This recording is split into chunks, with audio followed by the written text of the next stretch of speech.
الحمد لله نحمده ونستعينه ونستغفره ونؤمن به ونتوكل عليه ونعوذ بالله من شرور أنفسنا ومن سيئات أعمالنا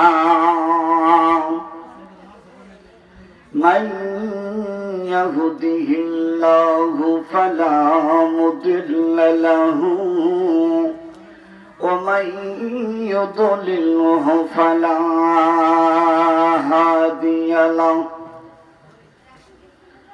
ونشهد أن لا إله إلا الله وحده لا شريك له ونشهد أن سيدنا وسندنا وحبيبنا وطبيبنا ومحبوبنا ومولانا محمدا عبده ورسوله الذي أرسله بالحق بشيرا ونظيرا وداعيا إلى الله بإذنه وسراجا وقمرا منيرا أما بعد فقد قال الله تعالى في كلامه المجيد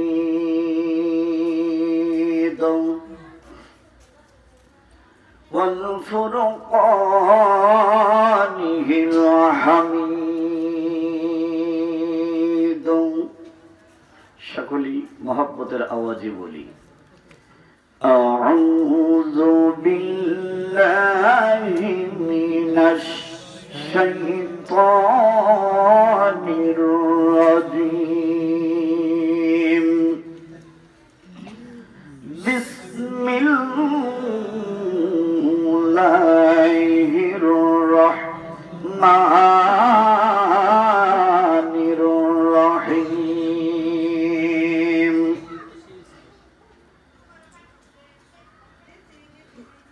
قل إن كنتم تحبون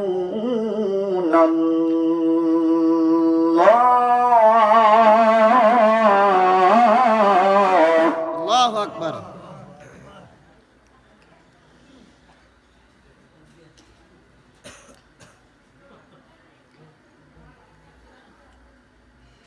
قل إن كنتم تحبون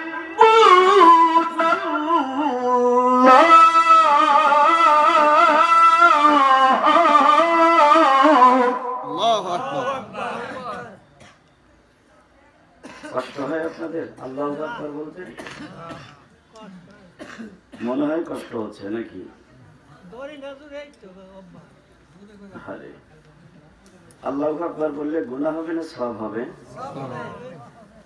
সওয়াব হবে আশা আশা আছে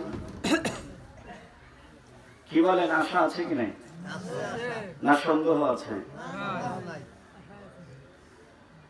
যদি সওয়াব হয় এই আশাও আমার আপনার ভিতরে থাকে তাহলে আল্লাহু আকবার শব্দটা এবং মাঝে মধ্যে সুবহানাল্লাহ, আলহামদুলিল্লাহ, লা ইলাহা ইল্লাল্লাহ, নাউযু বিল্লাহ এই শব্দগুলা জোরে বলা যাবে তো? ইনশাআল্লাহ। জোরে বলেন না ইনশাআল্লাহ। কি ভাই? और दो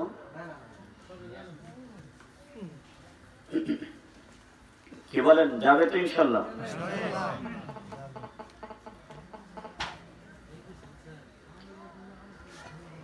قل إن كنتم تحبون الله فاتبعوني يحببكم الله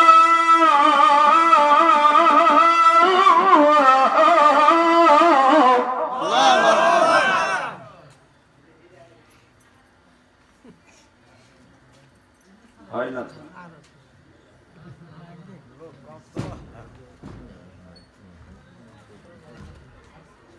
ويغفر لكم ذنوبكم والله غفور رحيم.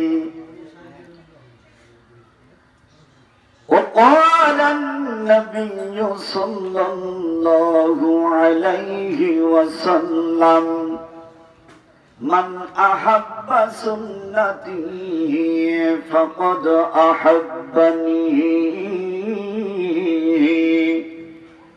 ومن أحبني كان معي في الجنة. وقال تعالى في شان حبيبه إن الله وملائكته يصلون على النبي يا أيها الذين آمنوا صلوا عليه وسلموا تسليما. সকলে নামাজের মধ্যে যে দুরুদ ইব্রাহিম সহিহ করার নিয়তে বলি, আল্লাহুম্মা সাল্লি আলা মুহাম্মাদিন ওয়া আলা আলি মুহাম্মাদ কামা صليت على إبراهيم وعلى آل إبراهيم إنك حميد مجيد. দুরূদ শরীফ পড়লে গুনাহ হবে নাকি? একটু মুখ লড়াইয়া বলেন। কি বলেন, বলা যাবে না? একসাথে বললে তো সহিহ হও সহজ, কথা বলেন ঠিক কিনা? দুরূদ শরীফ পড়লে গুনাহ হবে না, বরঞ্চ সওয়াব হবে। শুধু তাই নয়, মান সাল্লা আলাইয়া ওয়াহিদাতান সাল্লাল্লাহু আলাইহি আশারা, যেই ব্যক্তি আল্লাহর রাসূলের উপরে একবার দুরূদ শরীফ পড়বে, আল্লাহ তাআলার রহমতের ফেরেশতা ওই ব্যক্তির উপরে 10টি রহমত নাযিল করবে।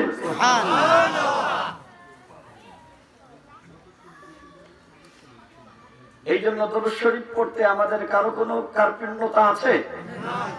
আমাদের কোনো দুর্বলতা থাকা যাবে না, কথা বলেন ঠিক কিনা?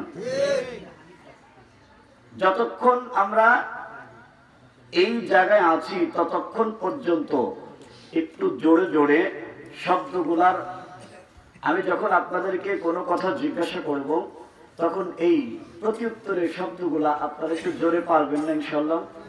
কারা কারা পারবেন আল্লাহু আকবার বলে হাত উঠাই। মাশাআল্লাহ। যারা পারবেন না হাত উঠান নাই, ভালো। যাই হোক, এই মাহফিল সাক্ষী থাকবে, কি বলেন? এই মাহফিল কাল কঠিন কিয়ামতের ময়দান ময়দানে আমার আপনার জন্য নাজাতের জরিয়া ও উসিলা হইতে পারে কি পারে না? যারা উঠান নাই তাদের জন্য হবে নাকি? কপাল পোড়া। মানে আজকে তো এত শীতও নাই, কি বলেন, শীত আছে? অন্য দিনের তুলনায় কিন্তু আজকে এত শীত নাই। তারপরেও একটু শব্দগুলো জোরে বলা চাই, পারবো না ইনশাআল্লাহ? আল্লাহ পাক আপনাদেরকে তৌফিক দান করেন, আমিন বলেন।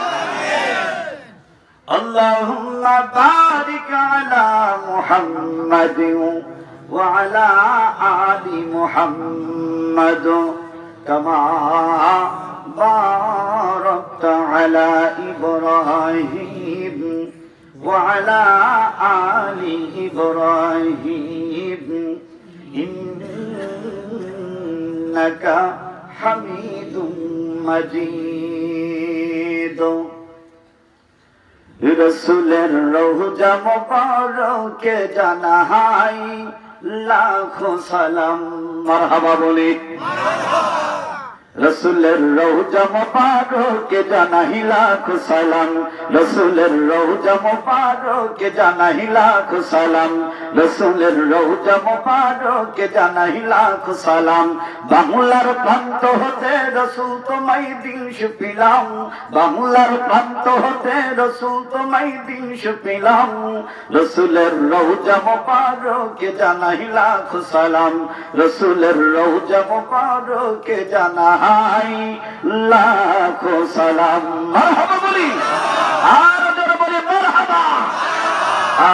ইমামুল আউয়ালিন আখিরিন, ইমামুল আউয়ালিন আখিরিন, বহুত সাদকা রহমাতাল লিল আলামিন, সাইয়্যিদুল কাওনাইন খাতমুল মুরসালিন, আখিরা মদবুয়াত ফখরে আউয়ালিন, শুধু ওজুদাস রহমাতাল লিল আলামিন, মসজিদেও শুধু হামারো এ জমিন, লা ইলাহা ইল্লাল্লাহ, সবাই লা ইলাহা ইল্লাল্লাহ, জোরে লা ইলাহা ইল্লাল্লাহ, সবাই ও লা ইলাহা ইল্লাল্লাহ, জোরে লা ইলাহা ইল্লাল্লাহ,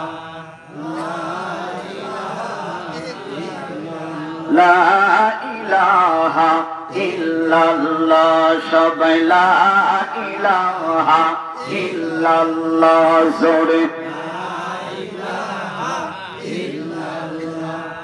হাতে করে হাতের কাম, পায়ে করে পায়ের কাম, হাতে করে হাতের কাম, পায়ে করে পায়ের কাম, অন্তরেরা কিয় সদায়, অন্তরেরা কিয় সদা মওলা পাকের জাতি নাম, লা ইলাহা ইল্লাল্লাহ, সবাই লা ইলাহা ইল্লাল্লাহ, জোরে লা ইলাহা ইল্লাল্লাহ, লা ইলাহা ইল্লাল্লাহ,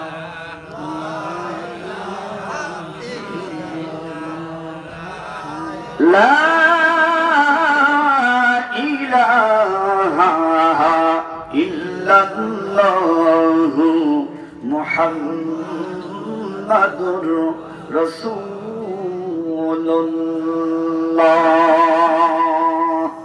সাল্লাল্লাহু আলাইহি ওয়াসাল্লাম।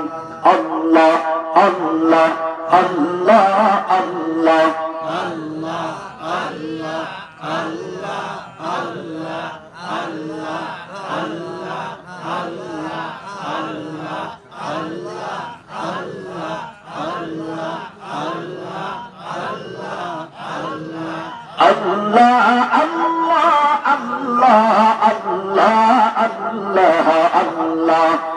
আল্লাহ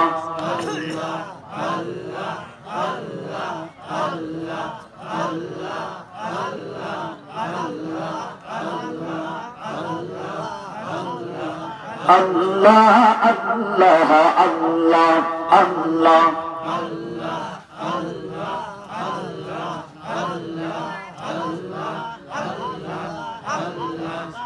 লা ইলাহা ইল্লাল্লাহু মুহাম্মাদুর রাসূলুল্লাহ সাল্লাল্লাহু আলাইহি ওয়াসাল্লাম। মরহুম লাল মিয়ার বাড়ির উদ্যোগে প্রথম বার্ষিক ওয়াজ মাহফিলের সদর মান্যবর সম্মানিত সভাপতি মাওলানা আতিকুল ইসলাম সাহেব ও আমার জাতির শ্রেষ্ঠ সন্তান দেগার হযরত গোলামে কেরাম, সামনে বসা মুরব্বিনে আজম, আমার যুবক ভাই ও বন্ধুরা, পর্দার আড়ালের অবলা সবলা কচি কাঁচা পর্দা নিশা মা ও বোনেরা, আল্লাহ তাআলার দরবারে অসংখ্য অগণিত শুকরিয়া যে মহান আল্লাহ রাব্বুল আলামিন আমাদেরকে দুনিয়ার সমস্ত ঝামেলা মুক্ত করে জালিস রহমান তথা বেহেশতের বাগানে আষাঢ় ও বসার কোরআন হাদিস থেকে আলোচনা করা এবং শোনার যে আল্লাহ পাক আমাদেরকে সুযোগ করে দিয়েছেন, তৌফিক দান করেছেন, ওই আল্লাহ পাকের শানে ও দরবারে আমরা সকলেই দিল খুলে প্রাণ ভরে কালিমাতুশ শুকুর জবান খুলে সমস্বরে আদায় করে বলি আলহামদুলিল্লাহ।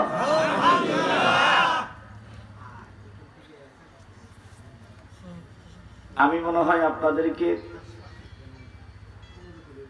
অত বিরক্ত করব না। আপনারা ভাবতেছেন যে হয়তোবা হুজুর যে কতক্ষণ লাগায় আল্লাহই জানেন, কিন্তু আসলে তা নয়।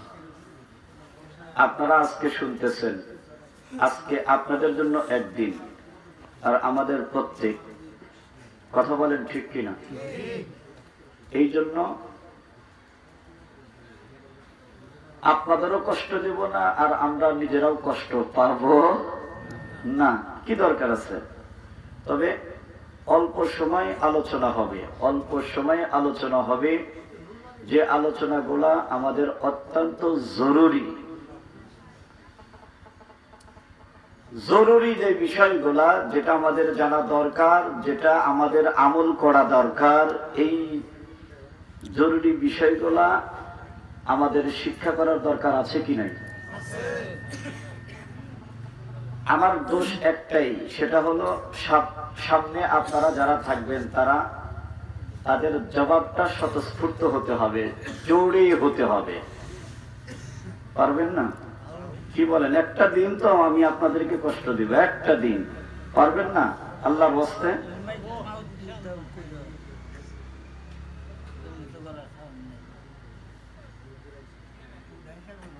অল্প সময়, আমি তো আগেই বলেছি আপনাদেরকে বেশিক্ষণ বিরক্ত করব না, অল্প সময়। তবে যাই হোক, আমি অল্পক্ষণ আলোচনা করি আর না করি, যেটাই হোক না কেন, আমি আপনাদের সামনে 1 ঘন্টা আগে পেছাল পড়ব, 1 ঘন্টা পেছাল পড়ব। এটা কি এই 1 ঘন্টা পেছাল পড়ার সময় আপনারা কি আমাকে দিবেন? জোরে বলেন না, আরো জোরে বলেন। আমি আপনাদেরকে সর্বপ্রথম বলবো, এই মাহফিলে আসতে পেরে আপনারা সকলে খুশি না বেজার? সবাই সবাই খুশি?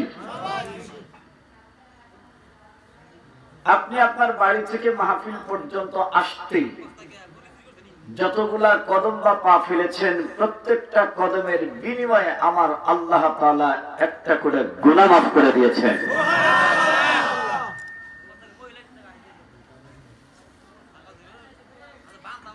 শুধুমাত্র কেবলমাত্র আমার আল্লাহ পাক একটা করে গুনাহ মাফ করে দিই ক্ষান্ত নয়। এই যে আপনারা কষ্ট করে ধৈর্য ধারণ করে আরামের ঘুমকে হারাম করে আমলের নিয়তে কোরআন হাদিসের আলোচনা শোনার জন্য এত কষ্ট করে আপনারা বসেছেন, আপনাদের এই বসাটাকে আল্লাহ পাক অত্যন্ত পছন্দ করেছেন। আলহামদুলিল্লাহ কোন। আর এই পছন্দ করার কারণে আমার আল্লাহ রাব্বুল আলামিন আমার আপনার আমলনামায় আরো একটা করে নেকিও দান করছে। আরো আসতে কর না সুবহানাল্লাহ।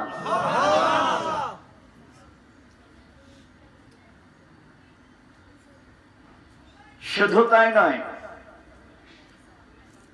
আমার আল্লাহ রাব্বুল আলামিন শুধুমাত্র কেবলমাত্র যদি কোনো ব্যক্তি একটা হাদিস শ্রবণ করে, একটা হাদিস শোনে, চাই সে হাদিসের উপর আমল করুক অথবা না করুক, শুধু শুনছে, এই শোনার দ্বারাই শ্রবণ করার দ্বারাই আমার আল্লাহ পাক আমার আপনার আমলনামায় ৬০ বছর নফল ইবাদতের সমপরিমাণ সব লিখে দিবেন।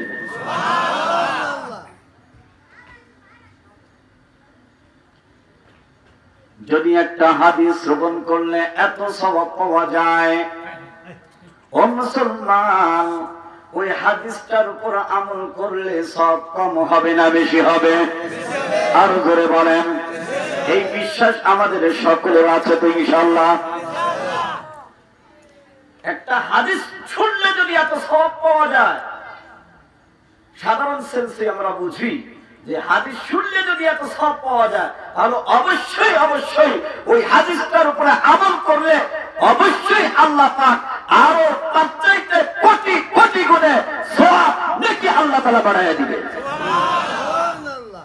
কি বলেন, দিবে কি দিবে না? আল্লাহ পাক এত সওয়াব দিতে পারে কি পারে না? সন্দেহ থাকা যাবে না। বান্দার কাছে কোন জিনিসের অভাব থাকতে পারে, মানুষের কাছে কোন জিনিসের অভাব থাকতে পারে, কিন্তু আমার আল্লাহ তাআলার কাছে কোন জিনিসের অভাব আছে বলেন? আছে।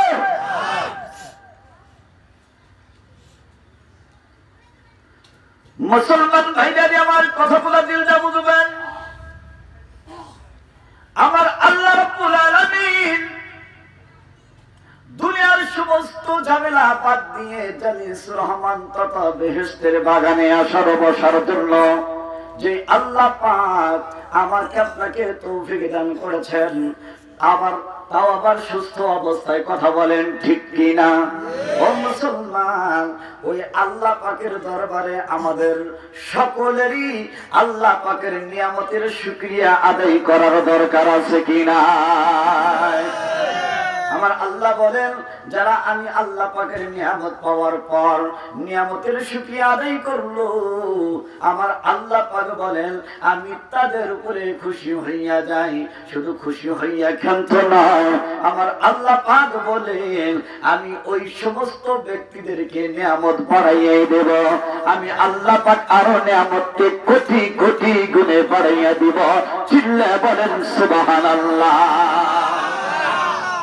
আমার আল্লাহ পাকের নিয়ামতের শুকরিয়া আদায় করার পর যদি আল্লাহ পাক আমাকে আপনাকে নিয়ামত বাড়ায়া দেয়, তাতে আমাদের কারো কোনো আপত্তি আছে কি? ও মুসলমান, আমাদের কারো কোনো আপত্তি নাই। আমাদেরকে আল্লাহ তাআলা আরো যত বাড়াইয়া দিতে পারে, কথা বলেন ঠিক কিনা? তার নিয়ামতের শুকরিয়া কেমনে আদায় করি, তাই বারে বারে ওই কদমে লুটিয়ে পড়ি। তার নিয়ামতের শুকরিয়া কেমনে আদায় করি, তাই বারে বারে ওই কদমে লুটিয়ে পড়ি। আলহামদুলিল্লাহ বলেন। লা ইন শাকারতুম লা আযীদান্নাকুম ওয়া লা ইন কাফারতুম ইন্না আযাবি লাশাদীদ। আল্লাহু আকবার বলেন। আমার আল্লাহ পাক বলেন আমি তোমাদেরকে যে নিয়ামত দান করেছি এই নিয়ামতের যদি যথাযথ শুকরিয়া আদায় করো আল্লাহ পাক বলেন আমি তোমাদের উপরে খুশি হইয়া যাই শুধু খুশি হইয়া ক্ষান্ত নয় আমার আল্লাহ পাক বলেন আমি তোমাদেরকে যে নিয়ামত দান করেছি এর চাইতে আরো কোটি কোটি গুণে নিয়ামত বাড়িয়ে দেব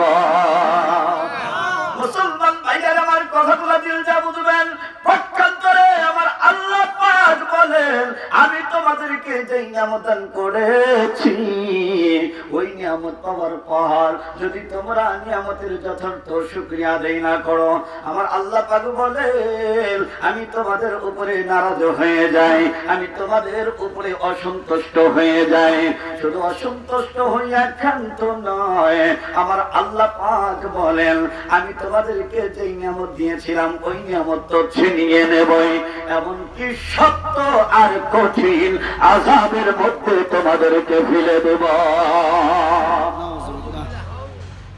সুবহানাল্লাহ না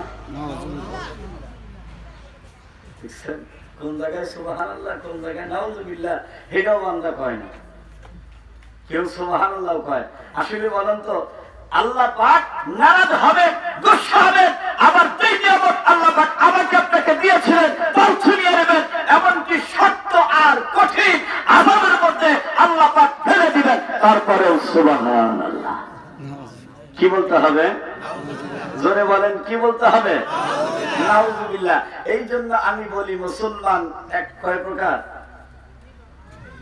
জোরে বলেন মুসলমান কয় প্রকার আমি তো আপনাদেরকে আগেই বলেছি আমি 1 ঘন্টা আপনাদের সামনে পেছাল করব আপনারা কিন্তু সম্মতি দিয়েছেন যে হ্যাঁ হুজুর আপনি 1 ঘন্টা পেছাল পড়েন তারপরে আপনি আপনার মূল আলোচনায় যান তাতে আমি যদি এখন পেছাল পড়ি আপনাদের তো রাগ করার কথা না কথা বলেন ঠিক কি না মুসলমান কয় প্রকার জোরে বলেন কয় প্রকার একটা হলো নামে আর একটা হলো কামে একটা নামে আর একটা তুমি নামে মুসলমান নাকি কামে মুসলমান তুমি নামে মুসলমান নাকি কামে মুসলমান ভেবে চিন্তে দেখো তুমি ভেবে চিন্তে দেখো তুমি কেমন মুসলমান তুমি নামে মুসলমান নাকি কামে মুসলমান তুমি নামে মুসলমান নাকি কামে মুসলমান কালেমা পড়তে গেলে হাজার হাজার ভুল নামাজের কথা সে তো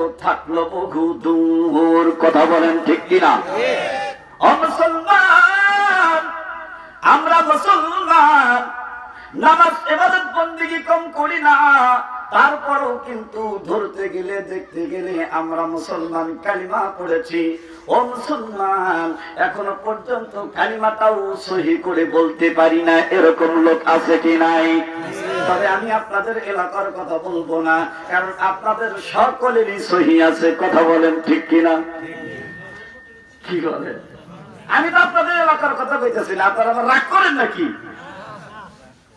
আমি মুসলমান 1 বছর নয় 2 বছর নয় 30 বছর 35 বছর 40 বছর 45 50 60 বছর পর্যন্ত আপনি গোলামি করেছেন কার ও মুসলমান আল্লাহ পাকের ইবাদত বন্দেগী নামাজ কালাম কোন দিক দিয়ে আপনি কমতি রাখেন নাই তারপরেও যদি আপনাকে ধরা যায় আপনি একজন মুসলমান ও মুসলমান আপনি একটু কালিমাটা পড়ে শোনান ও মুসলমান দেখতে যাবে ও মুসলমান তার কাছ থেকে যদি কালিমাটা একবার শুনতে যায় দেখা যাবে কালিমার মধ্যে অনেকগুলাই ভুল পাওয়া যাবে কথা বলেন ঠিক কিনা এই জন্য আমি বলতে চাই আপনি যত আমল করেন না কেন পাহাড় পরিমাণ আপনি আমল করেছেন কিন্তু আপনার কালিমাটা এখনো পর্যন্ত সহি নাই এই জন্য আমি বলবো মুসলমান আপনার কালিমা সহি নাই আপনার অন্য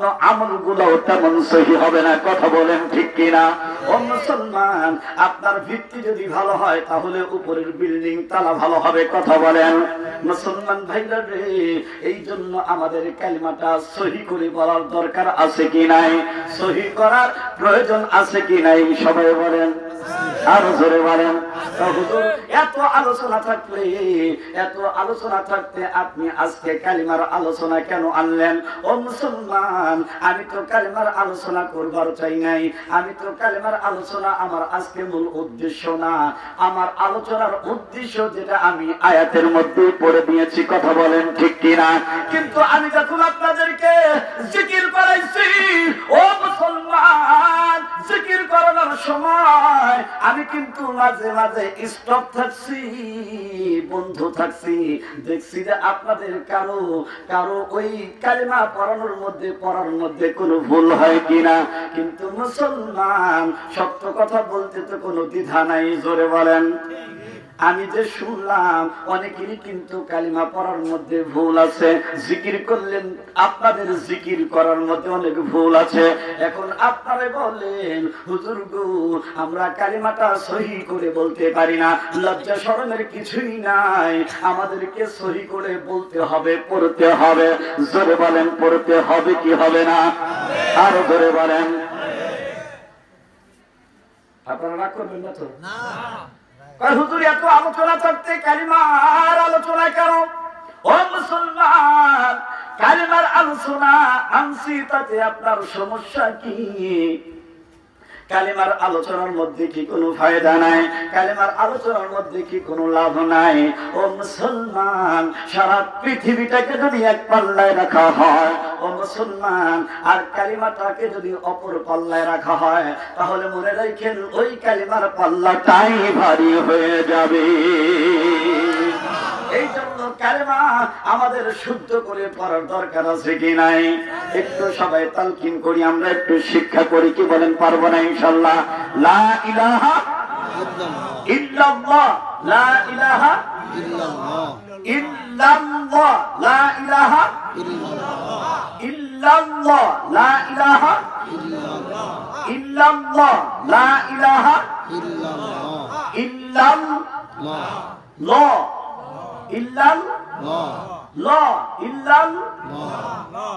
ভুল কোন জায়গা হয় বলবো?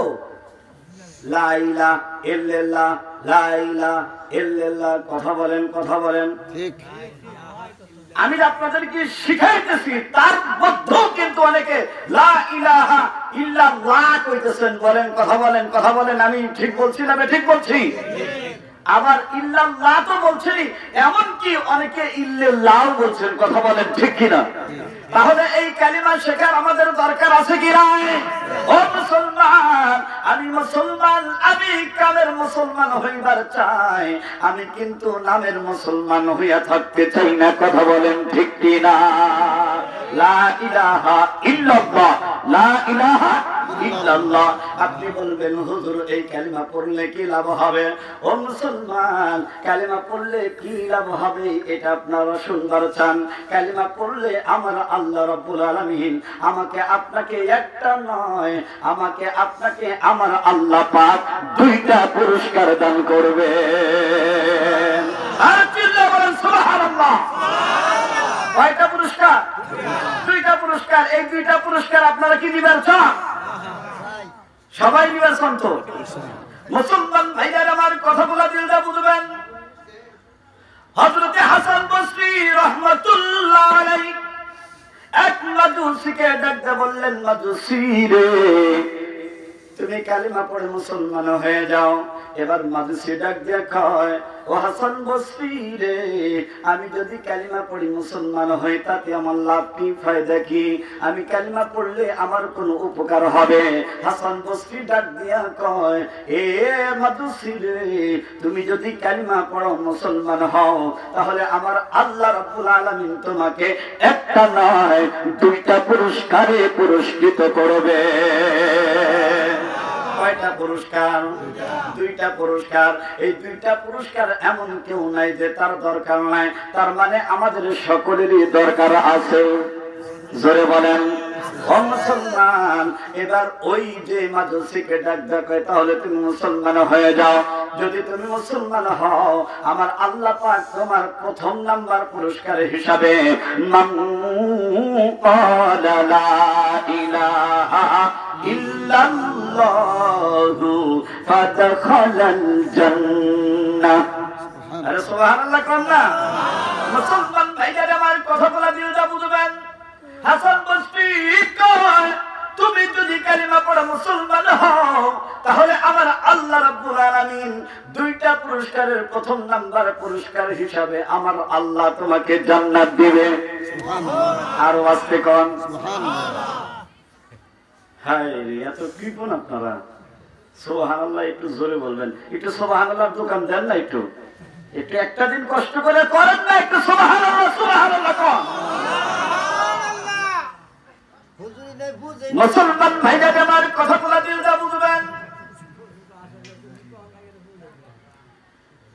হাসান বসরি ডাক দিয়ে কয়, এ বাদশির, তুমি যদি কালিমা পড়ো মুসলমান হও তাহলে আমার আল্লাহ তোমাকে প্রথম নাম্বার পুরস্কার হিসাবে জান্নাত তোমাদের দান করবে। ও মুসলমান, জান্নাত আল্লাহ পাক আমাদেরকে দান করবেন, এই বিশ্বাস আমাদের আছে কি নাই? আপনাদের এখন বিশ্বাস নাও থাকতে পারে, কারণ হইল ও মুসলমান, আপনি বলতে পারেন দুনিয়ার জগতে আপনি মাথার ঘাম পায়ে ফেলে বাড়ি গাড়ি জমি জমি জমা যা কিছু আপনি অর্জন করেছেন, ও মুসলমান, এইগুলা পরিচয় আপনি দেন যা আমি এই গাড়ি বাড়ির মালিক, কিন্তু না না, আপনি কিন্তু আসলে এই বাড়ি গাড়ির মালিক আপনি না। কথা বলেন ঠিক কিনা? তাহলে এই গাড়ি বাড়ির মালিক কে? আরো জোরে বলেন।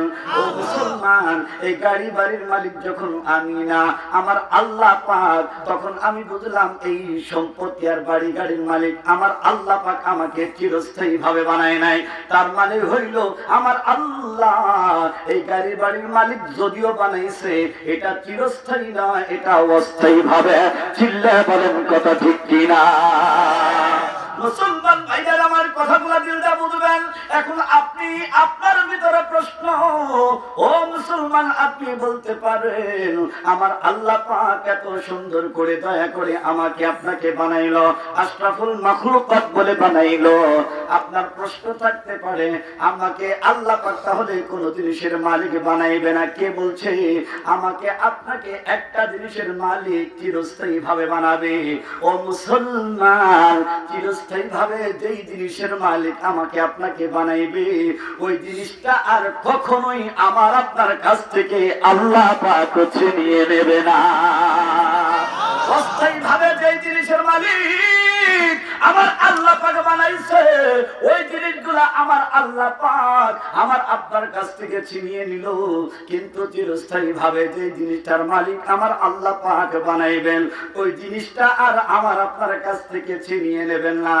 এখন বলতে পারেন হুজুর গো, তাহলে ওই চিরস্থায়ী ভাবে কোন জিনিসের মালিক আল্লাহ পাক আমাদেরকে বানাইবেন? আমি কি বলবো কোন জিনিস?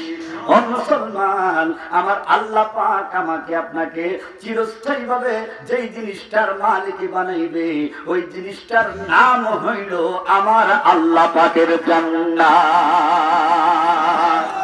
জান্নাতের মালিক আমার আল্লাহ পাক যাকে একবার বানাইবে, ও গো মুসলমান, ওই জান্নাতের মালিক বানানোর পর আমার আল্লাহ পাক আর আমার আপনার কাছ থেকে ছিনিয়ে নেবে না। সুবহানাল্লাহ কোন। জান্নাতের মালিক আমার আল্লাহ পাক যাকে বানাইবে অস্থায়ী ভাবে না চিরস্থায়ী ভাবে, যদি সে জান্নাতে প্রবেশ করার পর এখন যদি সে ওই জান্নাতের মধ্যে সারা জীবন থাকতে চায় তাহলে থাকতে পারবে, অন্যথায় যদি সে নিজের ইচ্ছায় ওই জান্নাত থেকে বের হয়ে আসে তাহলে তো বের হবে, আর যদি সে নিজের ইচ্ছায় বের হতে না চায়, আমার আল্লাহ পাক বলেন ওই ব্যক্তিকে জান্নাত থেকে বের করে দেওয়া আমি আল্লাহ পাকের শান। এখন আপনারা বলেন জান্নাতে একবার ঢুকছেন আপনারা বাইরে হবেন? হ্যাঁ, জোরে কর না। এমন ভুল কেউ করবে? এমন ভুল পাগলে করবে না। কথা বলেন ঠিক কিনা? মুসলমান ভাইরা আমার, জান্নাতের মালিক আমার আল্লাহ পাক আমাকে আপনাকে বানাইবেন অস্থায়ী না চিরস্থায়ী? আর জোরে বলেন। ও মুসলমান, এর একটা উদাহরণ যদি আপনাদের সামনে বলা যায় তাহলে আপনাদের অতি সহজে বুঝে আসবে। ও মুসলমান, হযরতে ইদ্রিস পয়গম্বর আলাইহিস সালাতু ওয়াস সালাম, ইদ্রিস পয়গম্বরের সামনে আমার আল্লাহ তাআলা জান্নাতের বিষয় নিয়ে আলোচনা করছিলেন। জান্নাতের আলোচনা করতেছিলেন। ইদ্রিস পয়গম্বর রে, আমার আল্লাহ পাক জান্নাতের মধ্যে বলতেছেন, আমি এত সুন্দর করে বানাইছি জান্নাতে, আমি এত সুন্দর করে সুসজ্জিত করেছি, এইভাবে বানাইছি, ওইভাবে বানাইছি। মুসলমান ভাইরা রে, এবার ইদ্রিস পয়গম্বর ডাক দিয়ে কয়, ওগো আল্লাহ, তুমি এত সুন্দর করে জান্নাতটা বানাইলা, ওই জান্নাতের বিবরণ তুমি আমার সামনে দিলা। আল্লাহ গো, এত সুন্দর করে যেই জান্নাতটা তুমি বানাইছো, আর বিবরণ দিছো, ওই জান্নাত কি তুমি আমাকে দেখাইবে না? ইদ্রিস পয়গম্বর যদিও আল্লাহর কাছে কয়, আল্লাহ পাক বলতেছেন দুনিয়াতে তো জান্নাত দেখানো যাবে না। ইদ্রিস পয়গম্বর ডাক দিয়ে কয়, যদি দুনিয়াতে জান্নাত দেখানো না যায় তাহলে ওই জান্নাতের বিবরণ কেন তুমি আমার সামনে দিলা? ওই জান্নাতের আলোচনা তুমি কেন আমার সামনে করলা?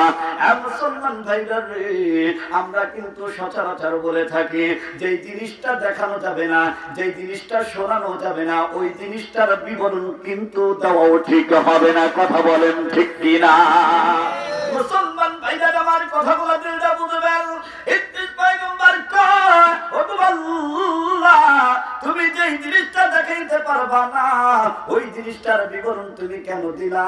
আল্লাহ গো, ওই জান্নাত না দেখানো পর্যন্ত আমি পয়গম্বর কিন্তু তোমাকে ছেড়ে দিব না। সুবহানাল্লাহ কন্যা। জান্নাতের বিবরণ যখন দিছো, এখন আল্লাহ তোমার কাছে আবদার, ওই জান্নাত না দেখানো পর্যন্ত আমি পয়গম্বর তোমাকে ছাড়ব না। সুবহানাল্লাহ কোন। মুসলমান ভাইরা আমার কথাগুলো দিলটা বুঝবেন। ইদ্রিস পয়গম্বরের এইভাবে আল্লাহ পাকের কাছে যখন আবদার করে, আবদার করার পর আমার আল্লাহ পাক দেখলেন না, আমার ইদ্রিস পয়গম্বর তো নাফরমানরা, না দেখানো পর্যন্ত সে তো আমাকে ছাড়বে না। এই জন্যই আল্লাহ পাক ডাক দিয়ে ফেরেশতাকে ডাক দিয়ে বললেন, ফেরেশতা রে আয় আয়, আমার পয়গম্বর তো নাফরমানরা, তাকে আমি বারবার নিষেধ করলাম যে তোমাকে দেখানো যাবে না, তারপরেও সে ছাড়ে না। আয় আয় আয়, আমি তোমাকে মাত্র 5 থেকে 10 মিনিটের সময় দিলাম, দুনিয়ার মাত্র 5 থেকে 10 মিনিটের সময় দিলাম। এই 5 থেকে 10 মিনিটের সময়ের মধ্য দিয়া আমার পয়গম্বরকে শুধুমাত্র কেবলমাত্র জান্নাতের গেটের আশেপাশে যা আছে, ওই জান্নাতের গেটের আশেপাশে ওইগুলাই তুমি আমার পয়গম্বরকে দেখাও। যদি না দেখাও গো, তাহলে আমার পয়গম্বর আমাকে ছাড়বে না। যা যা যা, আমার পয়গম্বরের মন সন্তুষ্টি করার জন্য, খুশি করার জন্য মাত্র দুনিয়ার 5 থেকে 10 মিনিটের সময়ের মধ্য দিয়া গেটের আশেপাশে যা আছে তা তুমি তাকে দেখায় নিয়ে আসো। মুসলমান ভাইদের আমার কথাগুলো দিলটা বুঝবেন। এবার ইদ্রিস পয়গম্বরের জন্য মাত্র দুনিয়ার 5 থেকে 10 মিনিটের সময় অনুমতি পেয়ে গেল। এবার ইদ্রিস পয়গম্বর জান্নাতের গেটের ভিতরে ঢুকলো। ঢোকার পরে বলতেছে, যত দেখে ততই তার ভালো লাগে, যত দেখে ততই তার মজা লাগে। চিল্লে বলেন সুবহানাল্লাহ। মুসলমান ভাইরা রে, মক্কা মদিনায় যারা গেছে হজ করার জন্য, যত দেখা যায় ততই মজা লাগে। কথা বলেন ঠিক কিনা? আর জোরে বলেন। এবং এমন কি আমার নিয়ত করে, এমন কি মনের ভিতরে তামান্না, তার ভিতরে সব সময় আশা, আল্লাহ গো, আমি যাতে প্রতি বছরই তোমার ঘর আর তোমার বন্ধুর রওজা যেন দেখতে আসতে পারে। কথা বলেন ঠিক কিনা? মুসলমান ভাইরা আমার কথা বলা দিলটা বুঝবেন। ইদ্রিস পয়গম্বর জান্নাতের গেটের মধ্যে ঢুকিয়া এবার যখন যত যেবার যখন দেখতেছিল, যত দেখে ততই তার ভালো লাগে, যত দেখে ততই তার মজা লাগে। দেখতে দেখতে এক পর্যায়ে তিনি আল্লাহ পাকের নিয়ামতের শুকরিয়া আদায় করে বলেন, ও গো আল্লাহ, তুমি জান্নাতের গেটের আশেপাশে এত সুন্দর করে বানাইছো, না জানি তুমি জান্নাতের ভিতরে এর চাইতে আরো কত সুন্দর করে বানাইছো। জান্নাতের গেটের আশেপাশে তোমার এত সুন্দর নিয়ামত, এত সুন্দর করে তুমি বানাইলা, ভিতরে এর চাইতে আরো কত সুন্দর। দেখতেছিলেন আর আল্লাহ পাকের নিয়ামতের শুকরিয়া আদায় করে বলেন আলহামদুলিল্লাহ, আলহামদুলিল্লাহ। যাই যেদিকে এই দুটি চোখ দেখি মহিমা তার নিয়ামতের এই জগতে হয় না তুলনা। যাই যেদিকে এই দুটি চোখ দেখি মহিমা তার নিয়ামতের এই জগতে হয় না তুলনা। তাই বারে বারে ওই জবানে ওই নামে সরি, তাই বারে বারে ওই কদমে লুটিয়ে পড়ি, তাই বারে বারে ওই কদমে লুটিয়ে পড়ি আলহামদুলিল্লাহ। যত দেখে ততই তার মজা লাগে, যত দেখে ততই তার ভালো লাগে। এবার দেখতে দেখতে কিন্তু তার সময়টা যখন পার হয়ে যায়, মাত্র 5 থেকে 10 মিনিটের সময়, কতইবার সময়, এই সময় দেখতে দেখতে যখন আবার হয়ে গেল, শেষ হয়ে গেল, এবার ফেরেশতাটাকে ডাক দেয়, ওগো পয়গম্বর, আপনাকে যে টাইমটা দেওয়া হয়েছিল ওই টাইমটা কিন্তু পার হয়ে গেছে, এখনই কিন্তু আপনি এখান থেকে বের হয়ে যাবেন। পয়গম্বর ডাক দিয়ে কয়, ফেরেশতা রে, তোমার হাতে কি কোনো স্পেশাল টাইম নাই? তুমি কি আমাকে তোমার মধ্য থেকে, তোমার কাছ থেকে, তোমার পক্ষ থেকে আমাকে আর একটু সময় দিবা, যে সময়টার মাধ্যমে আমি আর একটু দেখব। কারণ আমার আল্লাহ পাক আমাকে যে টাইমটা দিয়েছিল দেখার জন্য, ওই টাইমটার মধ্যে দেখে আমি পয়গম্বরের তৃপ্তি মেটে না।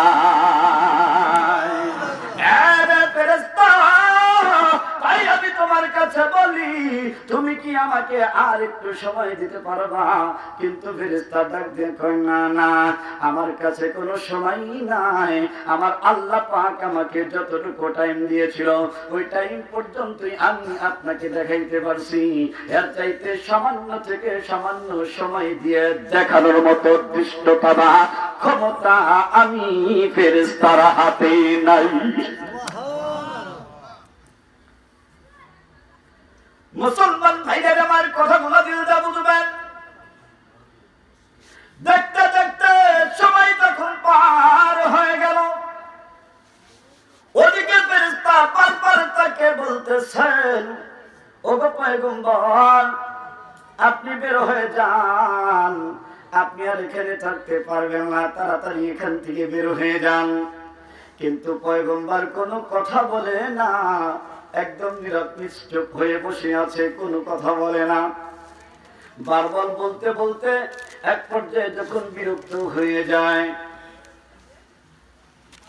ইদ্রিস পয়গম্বর কয়, আমার হঠাৎ করে মনে পড়ে গেছে, আমি আমার আল্লাহ তাআলার কাছ থেকে শুনেছিলাম, আমি আমার আল্লাহ তাআলার কাছ থেকে শুনেছিলাম, যাকে আল্লাহ পাক একবার জান্নাতের ভিতরে ঢুকাইবে, আমার আল্লাহ পাক তাকে অস্থায়ী ভাবে না হয়, আমার আল্লাহ পাক তাকে চিরস্থায়ী ভাবে মালিক বানাইয়াই ঢুকাবে। এখন ইদ্রিস পয়গম্বরের যখন মনে হয়ে গেল, ইদ্রিস পয়গম্বর ভাবতেছে জান্নাতের গেটের ভিতরে ঢুকছি তো এখন থেকে এই জান্নাতের মালিক আমি। তার মানে ইদ্রিস পয়গম্বর জান্নাতের গেটের ভিতরে ঢুকানোর অর্থ হইল আমার আল্লাহ পাকের নিজাম, যাকে একবার জান্নাতের ভিতরে ঢুকাইবে অস্থায়ী মালিক না, আমার আল্লাহ পাক তাকে চিরস্থায়ী ভাবে মালিক বানাইয়াই ঢুকাবে। ইদ্রিস পয়গম্বর যখন জান্নাতের গেটের মধ্যে ঢুকেছে, জান্নাতের গেটের মধ্যে ঢুকার অর্থ হইল আমার আল্লাহ পাক ইদ্রিস পয়গম্বরকে চিরস্থায়ী ভাবে মালিক বানাইয়া ঢুকাছে। সুবহানাল্লাহ। কোন না এখন ইদ্রিস পয়গম্বরের যদি নিজের ইচ্ছায় জান্নাত থেকে বের হতে চায় তাহলেই বের হবে, অন্যথায় আমার আল্লাহ তিনি বলতেছেন যদি ওই ব্যক্তি নিজের ইচ্ছায় জান্নাত থেকে বের হতে না চায়, আমার আল্লাহ পাক বলেন ওই ব্যক্তিকে জোর করে বের করে দেওয়া আমি আল্লাহ পাকের কোনো শান নাই। সাবধান সাবধান, ফেরেশতা যদি আবার তুমি আরেকবার আমাকে এই জান্নাত থেকে বের হওয়ার কথা বলো, তাহলে ফেরেশতাকে আমার পয়গম্বর এবার হুঁশিয়ারি বলে ডাক দিয়ে বলতেছেন সাবধান সাবধান, আরেকবার যদি তুমি আমাকে এখান থেকে বের হওয়ার কথা বলো, মনে রাখো আমি কিন্তু তোমাকে এই জান্নাত থেকে বের করে দিব, আর আমি ইদ্রিস পয়গম্বর সোজা আল্লাহর পুরোপুরি জান্নাতের ভিতরে ঢুকে যাব। সুবহানাল্লাহ কন্যা মুসলমান ভাইদের আমার কথাগুলো দিলটা বুঝবেন, আল্লাহ পাক জান্নাতের মালিক, এটা অস্থায়ী ভাবে বানায় না চিরস্থায়ী। আরো ধরে বলেন আল্লাহ পাক যদি আমাকে আপনাকে জান্নাতের মালিক বানায় তাহলে অস্থায়ী ভাবে বানাবে না চিরস্থায়ী। ও মুসলমান, জান্নাতের ঢোকা অর্থ হইল জান্নাতের পুরা চিরস্থায়ী মালিক বানাইয়াই ঢোকাবে। চিল্লায়ে বলেন সুবহানাল্লাহ। আল্লাহ পাক আমাদের সকলকে জান্নাতের মালিক বানায়া দেন। আরো করে বলেন আরে আমিন কর না। কোন জায়গায় সুবহানাল্লাহ কোন জায়গায় আমিন এটাও জানি না। মুসলমান ভাইদের আমার কথাগুলো দিলটা বুঝবেন। হাসান বসরি মজুসিকে ডাক কয়, এ মজুসি রে, তুমি যদি কালিমা পড়ে মুসলমান হও তাহলে প্রথম নাম্বার পুরস্কার হলো আল্লাহ পাকের জান্নাত। সুবহানাল্লাহ কোন। আর দ্বিতীয় নাম্বার পুরস্কার তুমি যদি কালিমা পড়ে মুসলমান হয়ে যাও, আল ইসলামু ইয়ানহাদিমু মা কানা ক্বাবলা, তুমি যদি কালিমা পড়ে মুসলমান হও আমার আল্লাহ পাক তোমার পিছনের সমস্ত গুনাহ মাফ করে দিবে। প্রথম নাম্বার পুরস্কার হলো জান্নাত, আর দ্বিতীয় নাম্বার পুরস্কার হইল আমার আল্লাহ পাক তোমার পিছনের সমস্ত গুনাহ মাফ করে দিবে। আরো আস্তে কম। কয়টা পুরস্কার? এক নাম্বার জান্নাত, আর দুই নাম্বার পিছনে গুনাহ মাফ, পিছনের সমস্ত গুনাহ মাফ। চিল্লায়া বলেন মারহাবা। এবার আমরা স্বাভাবিকভাবে বিশ্বাস করলেও একজন ইহুদি নাসারা খ্রিস্টান বেদিন কাফের ও তো আর স্বাভাবিকভাবে বিশ্বাস করবে না। কথা বলেন ঠিক কিনা? ওকে তুমি একটা মন্ত্রের কথা বললা, একটা কালিমার কথা বললা, এই কালিমা পড়লেই বুঝি জীবনের গুনাহ মাফ, এই কালিমা পড়লেই জান্নাত, এটা তোমার বিশ্বাস হইতে পারে কিন্তু আমার না। কয় তাহলে তোমার বিশ্বাস কেমনে হবে? কয় আমার বিশ্বাস হইবে তখন যদি তুমি, আমি জানি হাসান বসরি তুমি একজন কামেল মানুষ, তুমি একজন বুজুর্গ মানুষ, তুমি একজন গ্রহণযোগ্য ব্যক্তি, এটা আমি তোমাকে বিশ্বাস করি। তবে তুমি ব্যক্তি যদি আমাকে একটা সনদ লেখা দাও, একটা সার্টিফিকেট দাও যে আমি কালিমা পড়লে অবশ্যই অবশ্যই আল্লাহ পাক আমাকে জান্নাত দিবে, তাহলেই আমি মুসলমান হব, অন্যথায় মুসলমান হওয়ার আমার কোনো দরকার নাই। হাসান বসরি দেখলো আমি যদি লেখা দিই তাহলে মুসলমান হবে, আর লেখা না দিলে মুসলমান হবে না। এখন হাসান বসরির কি ক্ষমতা আছে জান্নাত দেওয়া? জান্নাত দেওয়ার মালিক কে? আল্লাহ। কিন্তু হাসান বসরি তো বলতে পারবে যে যেই ব্যক্তি কালিমা পড়বে আল্লাহ পাক ওই ব্যক্তিকেও জান্নাত দিয়ে দিবে। সুবহানাল্লাহ কন্যা। কালিমা পড়ে যে ব্যক্তি মুসলমান হবে আমার আল্লাহ পাক একদিন না একদিন তাকেও জান্নাত দিয়ে দিবে। চিল্লায়ে বলেন সুবহানাল্লাহ। মুসলমান ভাইরা আমার কথাগুলো দিলটা বুঝবেন। হাসান বসরি ওই মাজুসিকে ডাক কয়, আমি যদি লেখা দেই তাহলে তোমার বিশ্বাস হবে, তবে মনে রাখো আমার তো কোনো ক্ষমতা নাই, ক্ষমতার মালিক হলো আমার আল্লাহ। তুমি একটা খাতা নিয়ে আসো, একটা কলম নিয়ে আসো। এবার একটা খাতা নিয়ে আসছে, কলম নিয়ে আসছে। হাসান বসরি লেখা দেয় ওই হাদিসের বরাত দিয়ে, মান ক্বালা লা ইলাহা ইল্লাল্লাহু ফাদাখালাল জান্নাহ।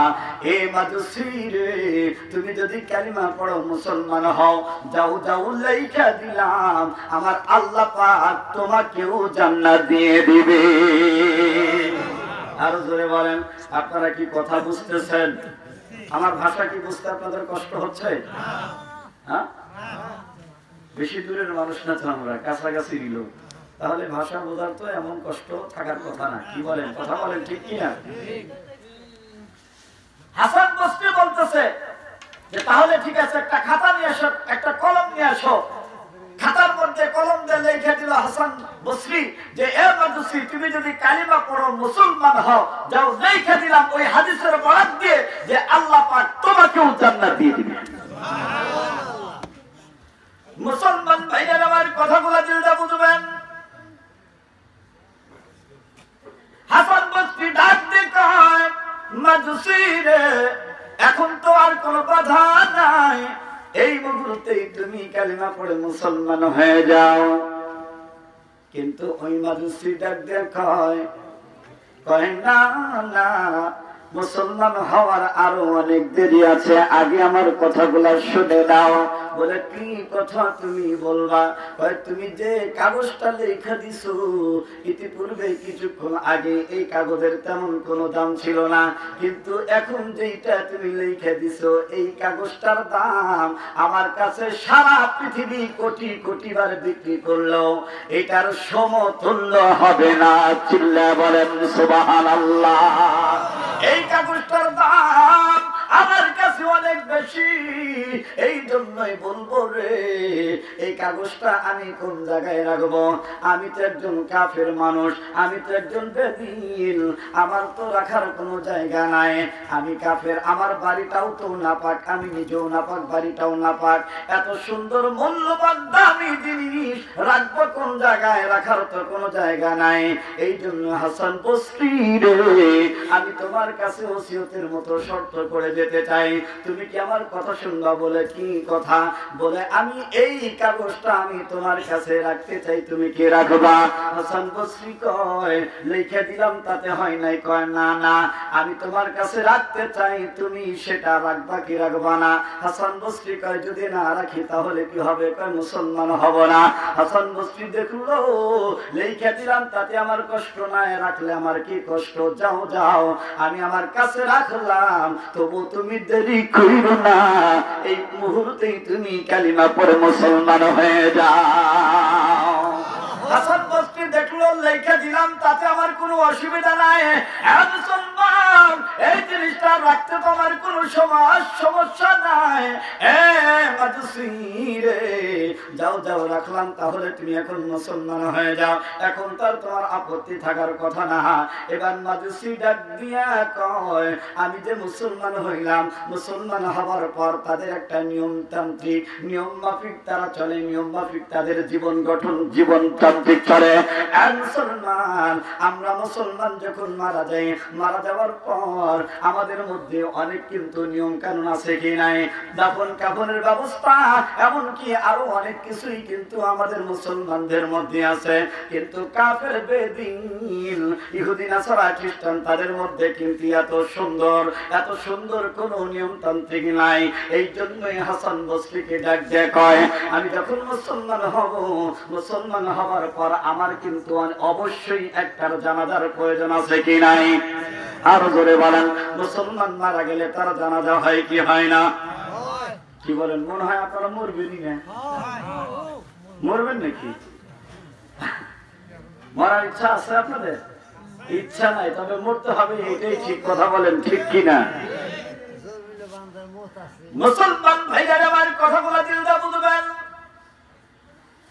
হাসান বসরি কয়, তাহলে কি করতে হবে? আমি যখন মুসলমান হইব, মুসলমান হবার পর আমি তো সারা জীবন তোর বেঁচে থাকবো না। টুডে টুমোরো, আজ হোক কাল ম্যানেজ মর্টাল, কথা বলেন ঠিক কিনা? ও মুসলমান, আমাকে কিন্তু মৃত্যুবরণ করতেই হবে। তবে মৃত্যুবরণ করার পর আমার জানাজা কয়জন লোক এসে উপস্থিত হবে আর জানাজা পড়বে, তাতে আমি তা বলতে পারবো না, এবং তাতে আমার কোনো আফসোসও নাই, তাতে আমার কোনো অসুবিধাও নাই। কিন্তু আমার অসুবিধা আর আফসোস হইল, আমি মুসলমান হইলাম, মারা গেলাম, আমার জানাজার ইমামতি নিয়ে একটু সমস্যা আছে। বলে কিসের সমস্যা? আমার মনটা চায় আমি মারা গেলে আমার জানাজার ইমামতি হাসান বসরি তুমি করিয়ে দেবা। সুবহানাল্লাহ কোন না? হাসান বসরি কয়, আমি যদি তোমার জানাজার ইমামতি না করি তাহলে কি হবে? কয়, সহজ একটা প্রশ্নের জবাব, আমি তাহলে মুসলমান হব না। কি বলে? তুমি যদি আমার জানাজার ইমামতি না করো তাহলে একটাই জবাব, আমি মুসলমান হব না।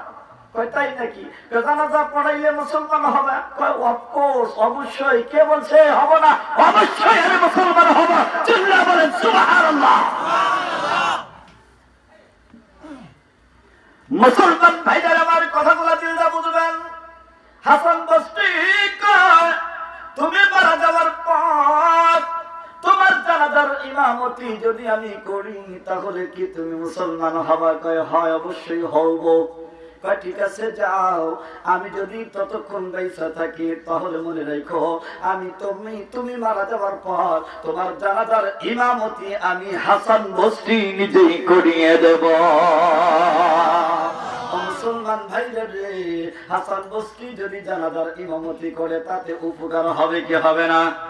আরো জোরে বলেন, ফায়দা হবে কি হবে না?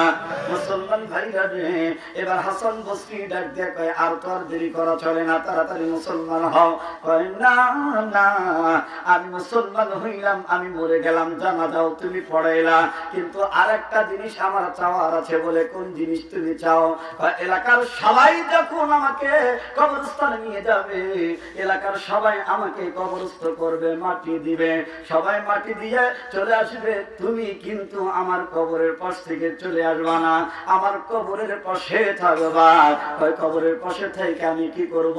কয়, কবরের পাশে থাকিয়া তোমার কাজটা হইল কবরের মাটি উঠাইবা। শুধু মাটি উঠাইলেই শেষ নয়, আমার কাপড়ের কাপড়টা খুলিয়া ওই যে তুমি লিখিত স্বহস্তে জান্নাতের দলিল, তুমি যেটা লেখা দিছিলা ওই জান্নাতের দলিলটা তুমি আমার কবরের মধ্যে দিয়া দিবা। কয়, আমি যদি এটা না করি? কয়, ওই যে একটাই, মুসলমান হব না। কি হবে না? মুখস্থ বিদ্যা শিক্ষালছে, মুসলমান হব না। কয়, আমি যদি দেই তাহলে মুসলমান হব? কয়, অফকোর্স, নিঃসন্দেহ হব। সুবহানাল্লাহ কোন না? হাসান বসরি ডাক দিয়ে কয়, এ মাজুসি রে, যাও যাও, আগের দুইটা যখন দিতে পারছি, যাও যাও, এই পরিশেষে এই একটাও আমি দিতে পারবো, তারপরে তুমি আর দেরি কইরো না, এখনই কালিমা পড়ে মুসলমান হয়ে যাও। এবার ওই যে মাজুসি ডাক দেখায়, হাসান বসরি রে, আমি তো এখন আর দেরি করব না, কারণ যা চাওয়ার আর যা পাওয়ার আমি তোমার কাছ থেকে পেয়ে গেছি, আমার আর বেশি দেরি করা চলবে না। এই মুহূর্তে যদি আমি মারা যাই, মারা গেলে আজরাইল যখন আমার জান কবজ করার জন্য আসবে, আজরাইল জান কবজ করে সহজ ভাবে না কঠিন ভাবে? আর জোরে বলেন। ও মুসলমান, আপনারা অনেক সময় দেখা থাকেন যখন মানুষ মারা যায় অনেকেই কিন্তু চক্ষুটাকে উল্টে দেয়, আবার অনেকেই কিন্তু মুখ বেঁকা করে জিহ্বা বের করে দেয়। শুধু তাই নয়, অনেকে প্রস্রাব পর্যন্ত করে দেয়, পায়খানাও পর্যন্ত করে দেয়। কথা বলেন ঠিক কিনা? আপনারা কি মনে করেন জরুরতের কারণে করে না? না, জরুরতের কারণে করে না, আজরাইলের বিকট চেহারা আর থাবার কারণে করে। কথা বলেন ঠিক কিনা? মুসলমান ভাইরা আমার কথা বলা দিল না বুঝবেন। এবার ওই মাজুসি ডাক দিয়ে কয় আমি আর দেরি করব না, দেরি যদি করি তাহলে আমারই লস হবে, কারণ বেঈমান হয়ে মারা গেলে জাহান্নামে যাইতে হবে, জাহান্নামের আগুন বড় ভয়াবহ, আমি জাহান্নামের আগুন সহ্য করতে পারবো না, তাই আর দেরি চলবে না, এই মুহূর্তেই তুমি আমাকে কালিমাটা পড়াইয়া মুসলমান বানায় দাও, লা ইলাহা ইল্লাল্লাহু মুহাম্মাদুর রাসূলুল্লাহ সাল্লাল্লাহু আলাইহি ওয়াসাল্লাম। এবার কিন্তু মাজুসি আর মাজুসি রইল না, মাজুসি কিন্তু মুসলমান হয়ে গেল। আরো ধরে কান্না সুবহানাল্লাহ। মুসলমান ভাইদের আমার কথা বলা দিল না বুঝবেন। হাসান বসরি রেখে মাজুসি মুসলমান হইল। মুসলমান হবার পর কিছুদিন পর আমি দেখলাম, শুনতে পাইলাম, হাসান বসরি কয় আমি কাজে ব্যস্ত ছিলাম, ব্যস্ত থাকার পরেও যখন আমি শুনলাম মাজুসি মুসলমান দুনিয়া থেকে বিদায় নিয়ে চলে গেছে, আমি সব কাজ ফেলে রেখে আমি বাড়িতে গেলাম। বাড়িতে যাইয়া ওই যে লিখিত সহস্তে জান্নাতের দলিল, ওই দলিলটা পকেটে নিয়ে হাঁটি হাঁটি পা পা করে আমি মাজুসি মুসলমানের বাড়িতে গেলাম।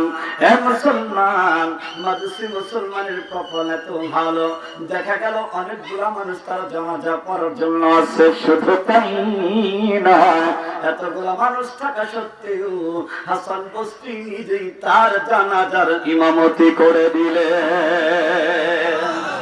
আরো চিল্লায় বলেন সুবহানাল্লাহ। ও মুসলমান, আমি আপনাদেরকে বলতে চাই হাসান বসরি জানাজার ইমামতি করছে, তাতে লাভ হয়েছে কি হয় নাই?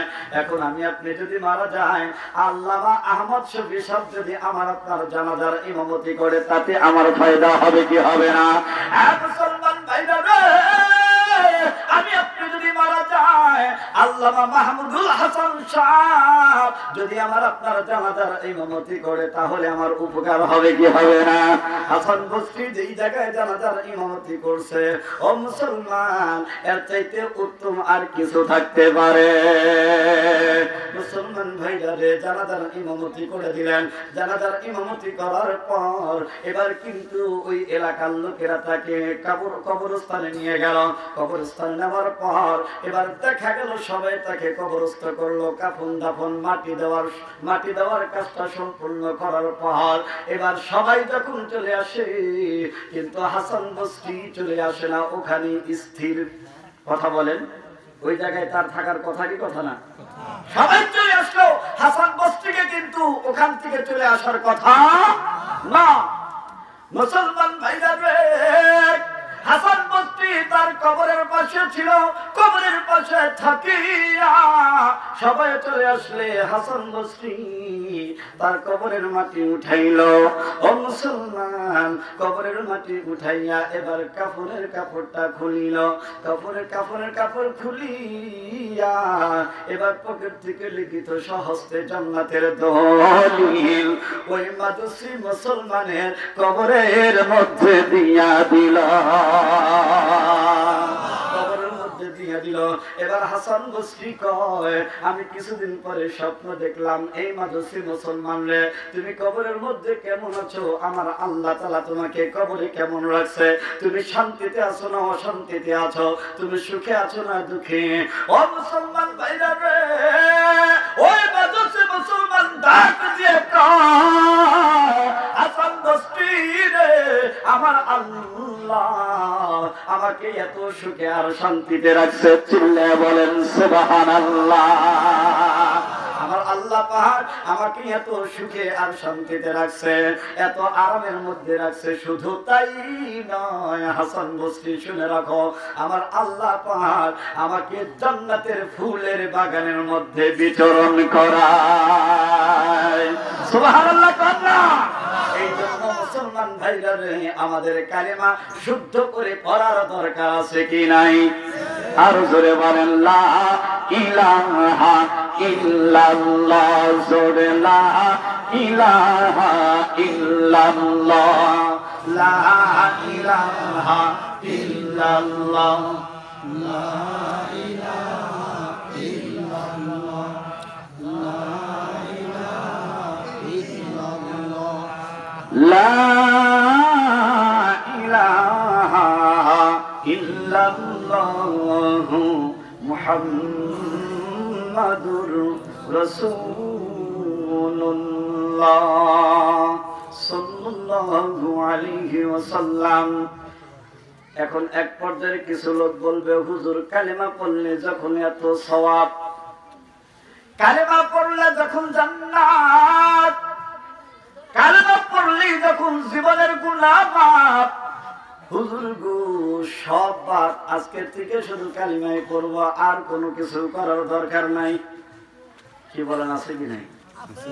হ্যাঁ, কালিমা পড়লেই যখন জীবনের গুনাহ মাফ, কালিমা পড়লেই যখন জান্নাত, তাহলে আজকে থেকে শুরু করলাম, রেডি করলাম, আজকে থেকে শুধু কালিমাই পড়ব, আর অন্য অন্য ইবাদত করার দরকার নাই। হুজুর এটা বাড়ির মহবিল তো মহিলাদের ওয়াজটা করলে মহিলাদের ওয়াজ করবে বেশি। আমি তো আগেই আপনাদেরকে বলছি 1 ঘন্টা পেছাল করবো, আমার পেছাল কি শেষ হয়েছে? আপনারা তো কথা বলার দরকার ছিল না, কি বলেন? আমি মহিলাদের ওয়াজও আনছি, আনি নাই তা না, ঠিক আছে আমার সময় দিবেন তো। আচ্ছা আচ্ছা ঠিক আছে বলেন। তবে যাই হোক, বলছেন যখন, তবে মা বোনদের জন্য 3টা আমলের কথা এখন একটু টাচ দিয়ে যাই।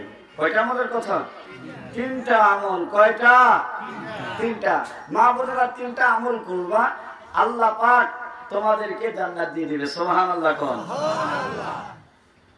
আমাদের মতো তোমাদের এত দূরে দূরে যাইতে হবে না ইবাদত বন্দেগী করার জন্য, এত ঘোরাফেরাও করতে হবে না। তোমরা ঘরে বসেই যদি 3টা আমল ঠিক মতে, সঠিক নিয়মে, সঠিকভাবে আদায় করতে পারো, ও মা বোনেরা গো, আল্লাহ পাক তোমাদের জন্য জান্নাতে রেডি করে রাখছেন। আর যারা বলেন না সুবহানাল্লাহ।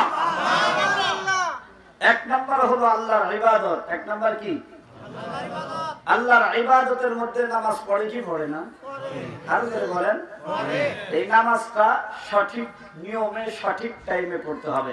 বিশেষ করে মা বোনদের মধ্যে এই অলসতাটা আছে যে নামাজ একটা কাজ শুরু করছে, এখন সে ভাবতেছে যে কাজটা শেষ করি, তারপরে নাকি কর, তারপরে নামাজ পড়বো। এরকম আছে কি নাই? তবে মনে হয় আপনাদের এলাকার মা বোনেরা এরকম করে না।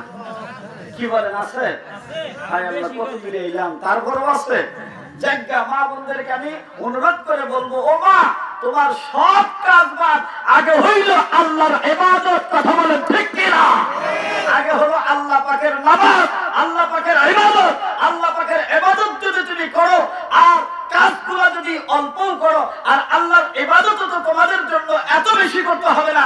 আমরা বাহিরে বাহিরে ঘোরাফেরা করে যে ইবাদতগুলো আমরা করে থাকি, এই ইবাদতগুলো তোমাদের বাহিরে যায় করতে হবে না। তোমরা যদি ঘরের ভিতরে সঠিক নিয়মে, সঠিক টাইমে, ওয়াক্তমতে যদি তোমরা পালন করতে পারো, তাহলে বাহিরে ঘোরাফেরা করে আমরা যে আমল কই না, যে ইবাদত কই না, আমরা যে পরিমাণ সওয়াব পাইতাম আমরা পাই, এটা তোমরা ঘরে বসে করলে ওই একই সওয়াব পাবা। সুবহানাল্লাহ। এক কথা বলেন সুবহানাল্লাহ বলেন। মা বোনদের প্রতি এত আপনাদের আক্রোশ কেন? তাহলে আল্লাহর ইবাদতের মধ্যে নামাজ পড়ে, প্রত্যেকটা বিষয়ে যদি ভাঙতে যায়, প্রত্যেকটা বিষয়ে যদি বিশ্লেষণ করতে যায়, তাহলে মোটামুটি মনে করেন এক একটা বিষয়ের উপরে আলোচনা করতে 2-4-5 ঘন্টা করে চলে যাবে। 1 নাম্বার নামাজ, এই নামাজের বিষয় নিয়ে যদি আলোচনা করা যায় তাহলে সময় অনেক লাগবে। তারপরে এটা তো নামাজ, তারপরে রোজা, হজ, যাকাত, কি বলেন, ইবাদতের মধ্যে সব পড়ে কি পড়ে না? কোরআন তেলাওয়াত পড়ে কি পড়ে না? দোয়া করাটাও আল্লাহর ইবাদত। সুবহানাল্লাহ কোন। আর দুআ হুয়াল ইবাদত। দোয়া যে করি, এই দোয়াটাও আল্লাহর ইবাদত। সুবহানাল্লাহ সুবহানাল্লাহ। তাহলে এক কথাই বলবো, মা বোনদের জন্য সর্বপ্রথম যে আমল সেটা হলো আল্লাহর ইবাদত। 2 নাম্বার হলো স্বামীর খিদমত। বর্তমান জামানার মা বোনেরা কিন্তু স্বামীর খিদমত ভালোই করে। কি বলেন, করে কি করে না? হ্যাঁ, খুব করে। দেখছেন কোন তো ভাত এরকম লাগে, আর কাজ করে আসছেন, বলছেন বিবিরে আমার জন্য এক বালতি পানি দাও, তখন কি কয়? ভেটকি দেয় না? হ্যাঁ ধরে কোন ভেটকি দেয় কি দেয় না? হয়তো ওই পানিতে উঠে নাও, এই কথাটা বলতে যাই একটু দাঁত ভেটকি দেয়, আপনারা দেখেন না এই জন্য।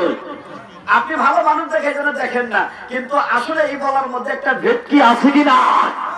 তবে মা বোনদেরকে ইনসাফও করা যাবে না। মা বোনদেরকে শুধু বলে যাব, ও মা তুমি আল্লাহর ইবাদত বন্দেগী করতে করতে করতে করতে পাহাড় পরিমাণ করে ফেলেছো, কিন্তু তুমি কি জানো তোমার স্বামী তোমার উপরে অসন্তুষ্ট, তোমার স্বামী তোমার উপরে নারাজ। তুমি যদি পাহাড় পরিমাণ ইবাদত করো, তোমার স্বামী নারাজ থাকলে তোমার জান্নাত পাওয়ার আশা নাই। কথা বলেন ঠিক কি না? বিশ্লেষণ করতে গেলাম না, যদি সময় আসে, সামনে সময় পাওয়া যায়, তাহলে আমি করব ইনশাআল্লাহ। তবে একটা কথা বলে যায়, মা বোনেরা গো, তোমরা মনে করছো স্বামীর খেদমত করলে কিছুই পাওয়া যাবে না। না, তোমার এই ধারণাটা অবশ্যই ভুল। তোমার এই ধারণা করাটা তোমার জন্য ঠিক হবে না। কারণ হইল হযরতে ফাতেমা রাদিয়াল্লাহু তাআলা আনহা জান্নাতি মহিলাদের সন্তান হয়েছে কোন আমলে, কিসের কারণে, কেমনে হয়েছে, এটা কিন্তু আমরা সচরাচর শুনিও না, আমরা বলেও থাকি না। কিন্তু আমি আপনাদেরকে বলে যাই, হযরতে ফাতেমা রাদিয়াল্লাহু তাআলা আনহা জান্নাতি মহিলাদের সন্তান হয়েছেন তার স্বামীর খেদমত করার কারণে। আর আস্তে কোন দেন কুত্তাও ধরে কয়, আপনারা আস্তে কইতেছেন। দুর্বল হয়ে গেছেন, হ্যাঁ দুর্বল হয়ে গেছেন। মহিলারা আদর করে না, এর সাথে আর কোন জায়গায় আদর করবো? হ্যাঁ এর সাথে আর কোন জায়গায় আদর করবো? তাহলে স্বামীর খেদমত করলে, ও মা আমি তোমাকে বলে যাই, তোমাদেরকে বলে যাই, স্বামীর খেদমত করলে তুমি ঠকবা না, বরঞ্চ স্বামীর খেদমত করলে তুমি আরো জিতবা, স্বামীর খেদমত করলে তুমি আরো ভালো হবা, স্বামীর খেদমত করলে তুমি আল্লাহ পাকের জান্নাত পাইবা। সুবহানাল্লাহ কোন একটু মা বোনদের জন্য জোরে কোন সুবহানাল্লাহ। কি দুইটা গেল নাকি? এটারও যদি বিশ্লেষণ করা যায় তাহলে অনেক সময় লাগবে। তবে যাই হোক, যদি পরে সময় পাওয়া যায় ইনশাআল্লাহ বলার চেষ্টা করব। 3 নাম্বার হলো পর্দা। 3 নাম্বার কি? জোরে বলেন না। পর্দা। বর্তমান যুগে মা বোনেরা তো পর্দায় থাকে, কথা বলেন, এটা নিয়ে আর বলার দরকার নাই। কথা বলেন, সমান অধিকার না, সমান অধিকার। আপনি যারা বিয়ে করছেন, আপনি নিজেও বিয়ে পাস, যারা বিয়ে করছেন হেও বিয়ে পাস, বিয়ে বিয়ে ডবল বিয়ে। হে চাকরি করে গ্রামীণ ব্যাংকে, আপনি চাকরি করেন এসএসএ, আপনি বেতন পান 30,000, আর গ্রামীণ ব্যাংকে বউ চাকরি করে বেতন পায় 42,000। আপনাকে কোন টাইম আছে? আপনাকে যদি আপনি সারা দিন কাজ করে যা যদি বলেন বিবিরে আমার জন্য একটু ভাত বড়, তাহলে আপনাকেই তার উল্টা কইতে পারে। কথা বলেন ঠিক কিনা? এবং যদি কয় যে আমার তো ঘুম ধরছে, আমার একদম পুরা ভালো লাগতেছে না, অস্থির লাগতেছে, আমি একটু ঘুমাই, তুমি এই যে মশা ধরতেছে, সমস্ত দিক থেকে মশা খালি আমাকে চুমা খাইতেছে, মশা আমাকে সে আদর করতেছে। এখন যদি আপনি বলেন যে বিবিরে একটু মশারিটা টানায় শুয়ো, এখন আপনার বিবি উত্তরে কি দিবে? ওই যে গ্রামীণ ব্যাংকে বিবি যে 42,000 চাকরি করে, এই বিবি কি আপনারা কইব আরে সবই তুমি ঘুমাও, তোমার জন্য আমি মশারি টানায় দিব? এটা কব না, মশারিটা টানায় নিও। আরে তুইটা লাগা। কথা বলেন ঠিক কিনা? আপনাদের এলাকার মা বোনেরা মনে হয় ভালো। আর বর্তমান জামানায় মা বোনেরা পর্দায় থাকে, এটা যে আমি বলছি আপনারা বিশ্বাস করলেন না।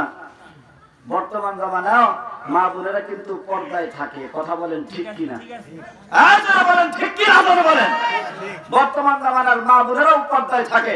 আগের যুগের মা বোনেরা পর্দায় ছিল হলো শরীয়তের পর্দায়। বর্তমান জামানার মা বোনেরা পর্দা থাকে ঠিকই, কিন্তু তাদের পর্দাটা হলো টিভির পর্দায়। কথা বলেন ঠিক কিনা? কথাটা ক্লিয়ার হয়েছে? আগের জামানার মা বোনেরা পর্দায় ছিল শরীয়তের পর্দা, আর বর্তমান জামানার মা বোনেরা পর্দায় ঠিকই থাকে, কিন্তু সেই পর্দাটা শরীয়তের না, পর্দাটা হলো স্টার জলসার পর্দা। কথা বলেন ঠিক কিনা? কথা ঠিক বললাম না ঠিক বললাম? আপনারা কি রাগ করতেছেন? তবে যাই হোক, এটা নিয়েও যদি সময় পাওয়া যায় তাহলে আলোচনা করব ইনশাআল্লাহ। তবে কয়টা সলিউশন দিলাম, প্রেসক্রিপশন কয়টা? এই তিনটা আমল যদি মা বোনেরা করতে পারে, মা বোন গো, আমি তোমাদেরকে গ্যারান্টি দিয়ে গেলাম, গ্যারান্টি আমার না তো, এটা আল্লাহ পাকের গ্যারান্টি। আল্লাহ পাকই বলছেন এই তিনটা আমল যদি তোমরা করতে পারো তাহলে জান্নাতের যে কোনো দরজা দিয়ে তোমরা প্রবেশ করতে পারবা। আরো ধরে বলেন না সুবহানাল্লাহ। যাই হোক, আমার কথা ছিল যে আমরা যে বলতেছিলাম লা ইলাহা ইল্লাল্লাহ বললে আল্লাহ পাকের জান্নাত দিবে, আর লা ইলাহা ইল্লাল্লাহ বললে আল্লাহ পাক পিছনের সমস্ত গুনাহ মাফ করবে। সুবহানাল্লাহ কোন একটু আর জোরে বলে দেই সুবহানাল্লাহ। তাহলে জান্নাত এবং পিছনের গুনাহ মাফ। এখন অনেকে ভাববে এই কালিমা পড়লে যখন জীবনের গুনাহ মাফ, কালিমা পড়লে যখন জান্নাত, আজকে থেকে নামাজ কালাম ইবাদত বন্দেগীর আর দরকার নাই, স্টার্ট করলাম খালি কালিমাই পড়বাম। কি বলেন, আছে কি নাই? এই দল আছে কি নাই? মুসলমান ভাইদের আমার কথাগুলো দিল দা বুঝবেন। এক দল আছে, এদেরকে যদি বলা যায় ভাই তুমি নামাজ পড়ো, এই ভাই কি উত্তর দেয় শুনবেন আপনারা? ও মুসলমান, এই ভাই জবাব দেয় ভাই আমরা নামাজ পড়বো কোন জায়গায়? এরকম লোক আছে কি নাই? মনে হয় আপনাদের এলাকায় নাই, আমি আমাদের ওই সিরাজগঞ্জের কথা বলতেছি। আপনাদের এলাকায় আছে। নামাজ পড়ার কথা বললে কয় হুজুর নামাজ পড়বো কোন জায়গায়? নামাজ তো পড়ার কোনো জায়গা নাই। আমি বলি নামাজ পড়ার জায়গা ঠিকই আছে, তোমার মেমোরি ফরমেট হয়ে গেছে। কথা বলেন ঠিক কিনা? শুধু ওজোদাস রহমাতাল লিল আলামিন, শুধু ওজোদাস রহমাতাল লিল আলামিন, মসজিদে ও শুধু হামারো ये জমিন। আমার আল্লাহ পাক পুরো জমিনটাকে মুসলমানদের জন্য মসজিদ শুরু বানিয়ে দিয়েছে। আমার আল্লাহ পাক পুরো জমিনটাকে মুসলমানদের জন্য মসজিদ বানাইলো। আর ওই ভন্ডের দলেরা কয় হুজুর নামাজ পড়বো কোন জায়গায়? নামাজ তো পড়ার জায়গা নয়। এখন আপনারা বলেন আল্লাহর কথা ঠিক না ওই ভন্ডের কথা? আর ধরে বলেন আল্লাহর কথা ঠিক না ওই ভন্ডের কথা ঠিক? ও মুসলমান, আমি আপনাদেরকে আরেক শ্রেণীর লোকদেরকে দেখায় দিতে চাই, বলে দিতে চাই সেই শ্রেণীর লোকটা কেমন। হুজুর যদি তাদেরকে নামাজের কথা বলা যায় ভাই তুমি নামাজ পড়ো, হুজুর নামাজ তো প্রত্যেক দিন পড়বো না, নামাজ জীবনে একবার পড়বো, এরকম লোক আছে কি নাই? একদিন পড়বো। আমি বলি একদিন যে নামাজ পড়বা, ওই একদিন কোন দিন আমাদেরও কও, কারণ শীতের দিন ওযু করতে তোমার যেমন কষ্ট হয় ওই কষ্টটা কিন্তু আমারও হয়। কথা বলেন ঠিক কিনা? তাহলে এই ওযু করার জন্য কেন যাব? ওযু করতে গেলেই তো নামাজ পড়তে হবে, আমি একদিনই পড়বো, বলো কোন দিন? কিন্তু কয় না বলে না, কারণ যদি বলতে যায় তাহলে মার একটা মাটির নিচে পড়বে না। কথা বলেন ঠিক কিনা? মার একটা মাটিতে পড়বে বলে না। হুজুর একদিন নামাজ পড়বো, আমি কই যে একদিন কোন দিন? কয় না। কি বলেন, বলতে পারবে আসলে? এটা হলো আর ভণ্ডামি। কথা বলেন ঠিক কিনা? মুসলমান ভাইরা আমার কথা বলা দিল দা বুঝবেন। আবার এক শ্রেণীর লোক তারা ডাকতে বলে হুজুর আমরা আশিক রাসূল। আমি বলি তুমি আশিক রাসূল কেমনে হইলা? তোমার তো মাথায় টুপি নাই, ঠোঁট নাই, দাড়ি নাই, তাহলে তুমি কেমনে আশিক রাসূল? আমি বুঝলাম তুমি আসলে আশিক রাসূল না, তুমি হইলা আশিক জিলাপি। এখন বলেন কথা বলেন কি? আশিক জিলাপি।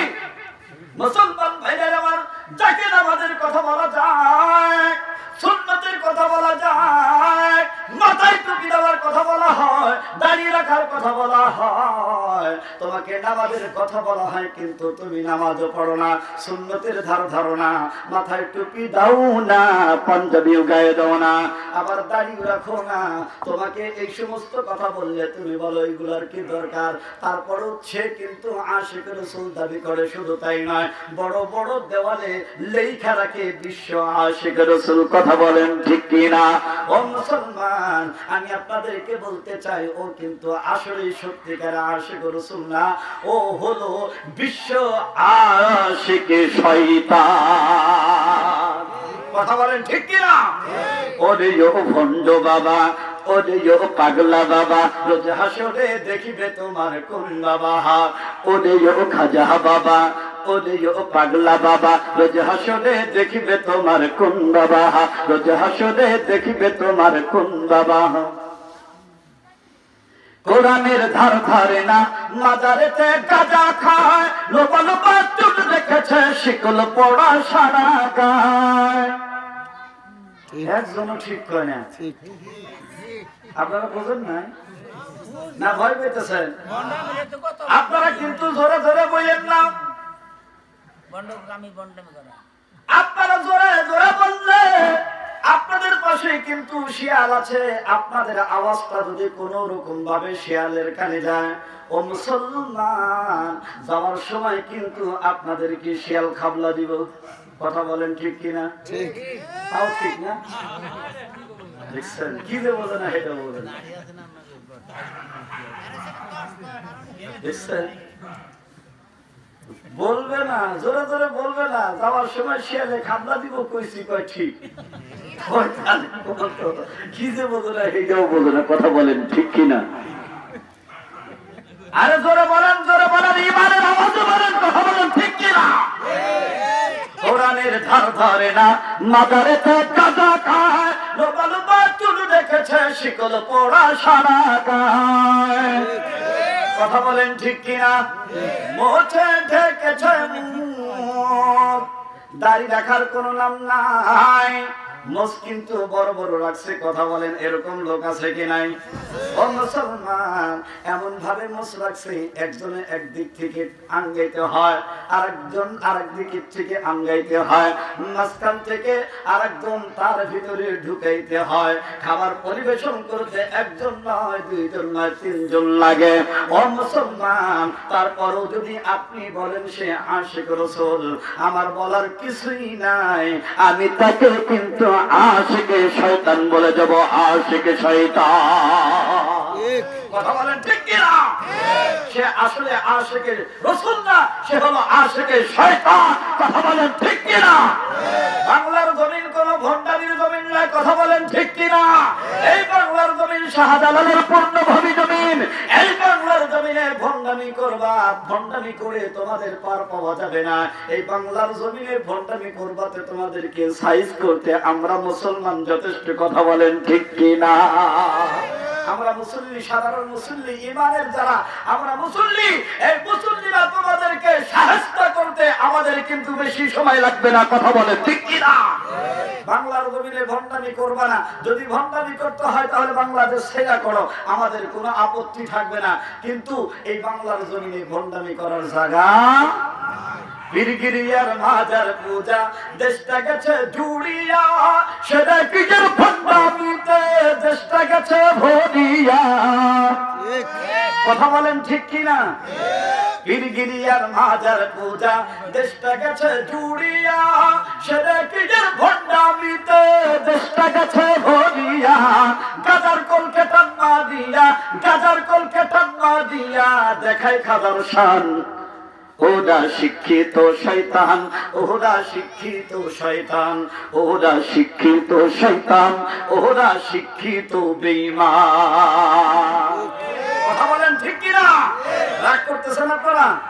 এর হক কথা, বাস্তবমুখী কথা। কথা বলেন ঠিক কিনা? আরো বর্তমান যুগে আরো কিছু কিছু লোক নতুন আবিষ্কার না, আগে থেকেই ছিল। যেমন তসলিমা নাসরিন বাংলার জমিনে, বাংলার বুকে একবার কিন্তু সে বলেছিল যে এই বাংলাদেশে আযানের যে শব্দটা হয়, এই আযানের শব্দটা নাকি শব্দ দূষণ হয়। এমনকি এই আযানের শব্দকে নিয়ে সে কুলুষিত করেছিল। আযানের শব্দটাকে সে বলেছিল বেশ্যার আওয়াজের মতো। নাউজুবিল্লাহ বলেন। নাউজুবিল্লাহ। শুধু তাই না, বুরকার বিরুদ্ধে সে স্লোগান দিয়েছিল, বুরকা এটা পরা যাবে না। মুসলমান ভাইরারে, আপনারা প্রমাণ করে দিয়েছেন এই বাংলার জমিনে কিন্তু তসলিমা নাসরিনের মতো নাস্তিক মার্কা সে কিন্তু বাংলার জমিনে থাকতে পারে নাই। কথা বলেন ঠিক কিনা? যে বুরকার বিরুদ্ধে সে বিষোদ্গার করেছিল, এই বুরকা পরে রাত্রের আধারে নাস্তিক মার্কা তসলিমা নাসরিন কিন্তু বাংলাদেশ ছেড়ে পালিয়ে যেতে বাধ্য হয়েছে। কথা বলেন ঠিক কিনা? বর্তমান যুগেও তোমরা যারা নাস্তিকতা দাবি করো, নাস্তিকতা করে যাচ্ছ, তোমাদেরও রেহাই পাবে না। তোমরাও কিন্তু এগুলা করে পার পাবে না। তোমাদেরও বিচার হবে, কঠিন বিচার হবে। এমনকি তোমাদের আল্লাহর কাছে আমরা তো দাবি করব, এমনকি আমাদের বাংলাদেশ সরকারের কাছেও আমাদের দাবি, অনত বিলম্বে বয়াতি সরকার, সরকার শরীয়ত সরকার নামে যে নাস্তিক মার্কা মুনাফিক বেঈমান, এরকম ভাবে প্রত্যেকটা বাউল যারা শরীয়ত সম্মত কথা বলে না, যারা নাকি অনিসলামিক ভাবে কথা বলে, এই সমস্ত রিতা দেওয়ান শরীয়ত সরকারকে আমরা অনত বিলম্বে আল্লাহর কাছে তো চাবই, এমনকি সরকারের কাছে আমাদের দাবি, তাদেরকে ফাঁসি দিতে হবে। কথা বলে ঠিক কিনা?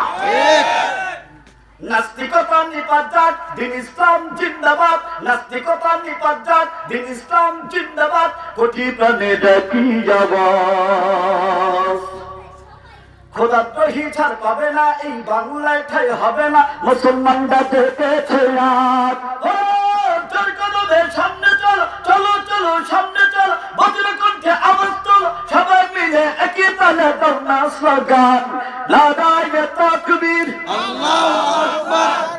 এবারে কাছতে কইন, কি বলেন, পারবেন না? মুসলমানদের বাংলার জমিনের, এই বাংলার মানুষের তো রক্ত দেওয়ার অভ্যাস আছে কি নাই? আরো করে বলেন, এই বাংলার জমিন, এই বাংলাদেশ স্বাধীন করতে রক্ত দিতে হয়েছে কি হয় নাই? ৩০ লক্ষ রক্তের বিনিময়ে এই বাংলাদেশ অর্জিত স্বাধীন বাংলাদেশ। কথা বলেন ঠিক কিনা? আরো জোরে বলেন। প্রয়োজনে আবারও যদি এই বাংলাদেশকে স্বাধীন করতে হয়, বাংলাদেশকে নাস্তিক মুক্ত করতে হয়, বাংলাদেশকে যদি ভণ্ড বেদাতি মাজার পূজারি মুক্ত করতে হয়, আবারও রক্ত দেব। কথা বলেন ঠিক কিনা? বাংলাদেশকে নাস্তিক মুক্ত করে ছাড়বো, বাংলাদেশকে বেদাতি মাজার পূজারি ভণ্ড মুক্ত করে ছাড়বো। কথা বলেন ঠিক কিনা? পারবেন না ইনশাআল্লাহ? ইনশাআল্লাহ। কারা কারা পারবেন? আল্লাহু আকবার বলে হাত উঠায়। আল্লাহু আকবার। মাশাআল্লাহ, আল্লাহ পাক আপনাদেরকে কবুল করেন। আমিন। নারায়ে তাকবীর আল্লাহু আকবার। আরো জোরে পারবেন না? এবার একটু জোরে বলবেন ইনশাআল্লাহ।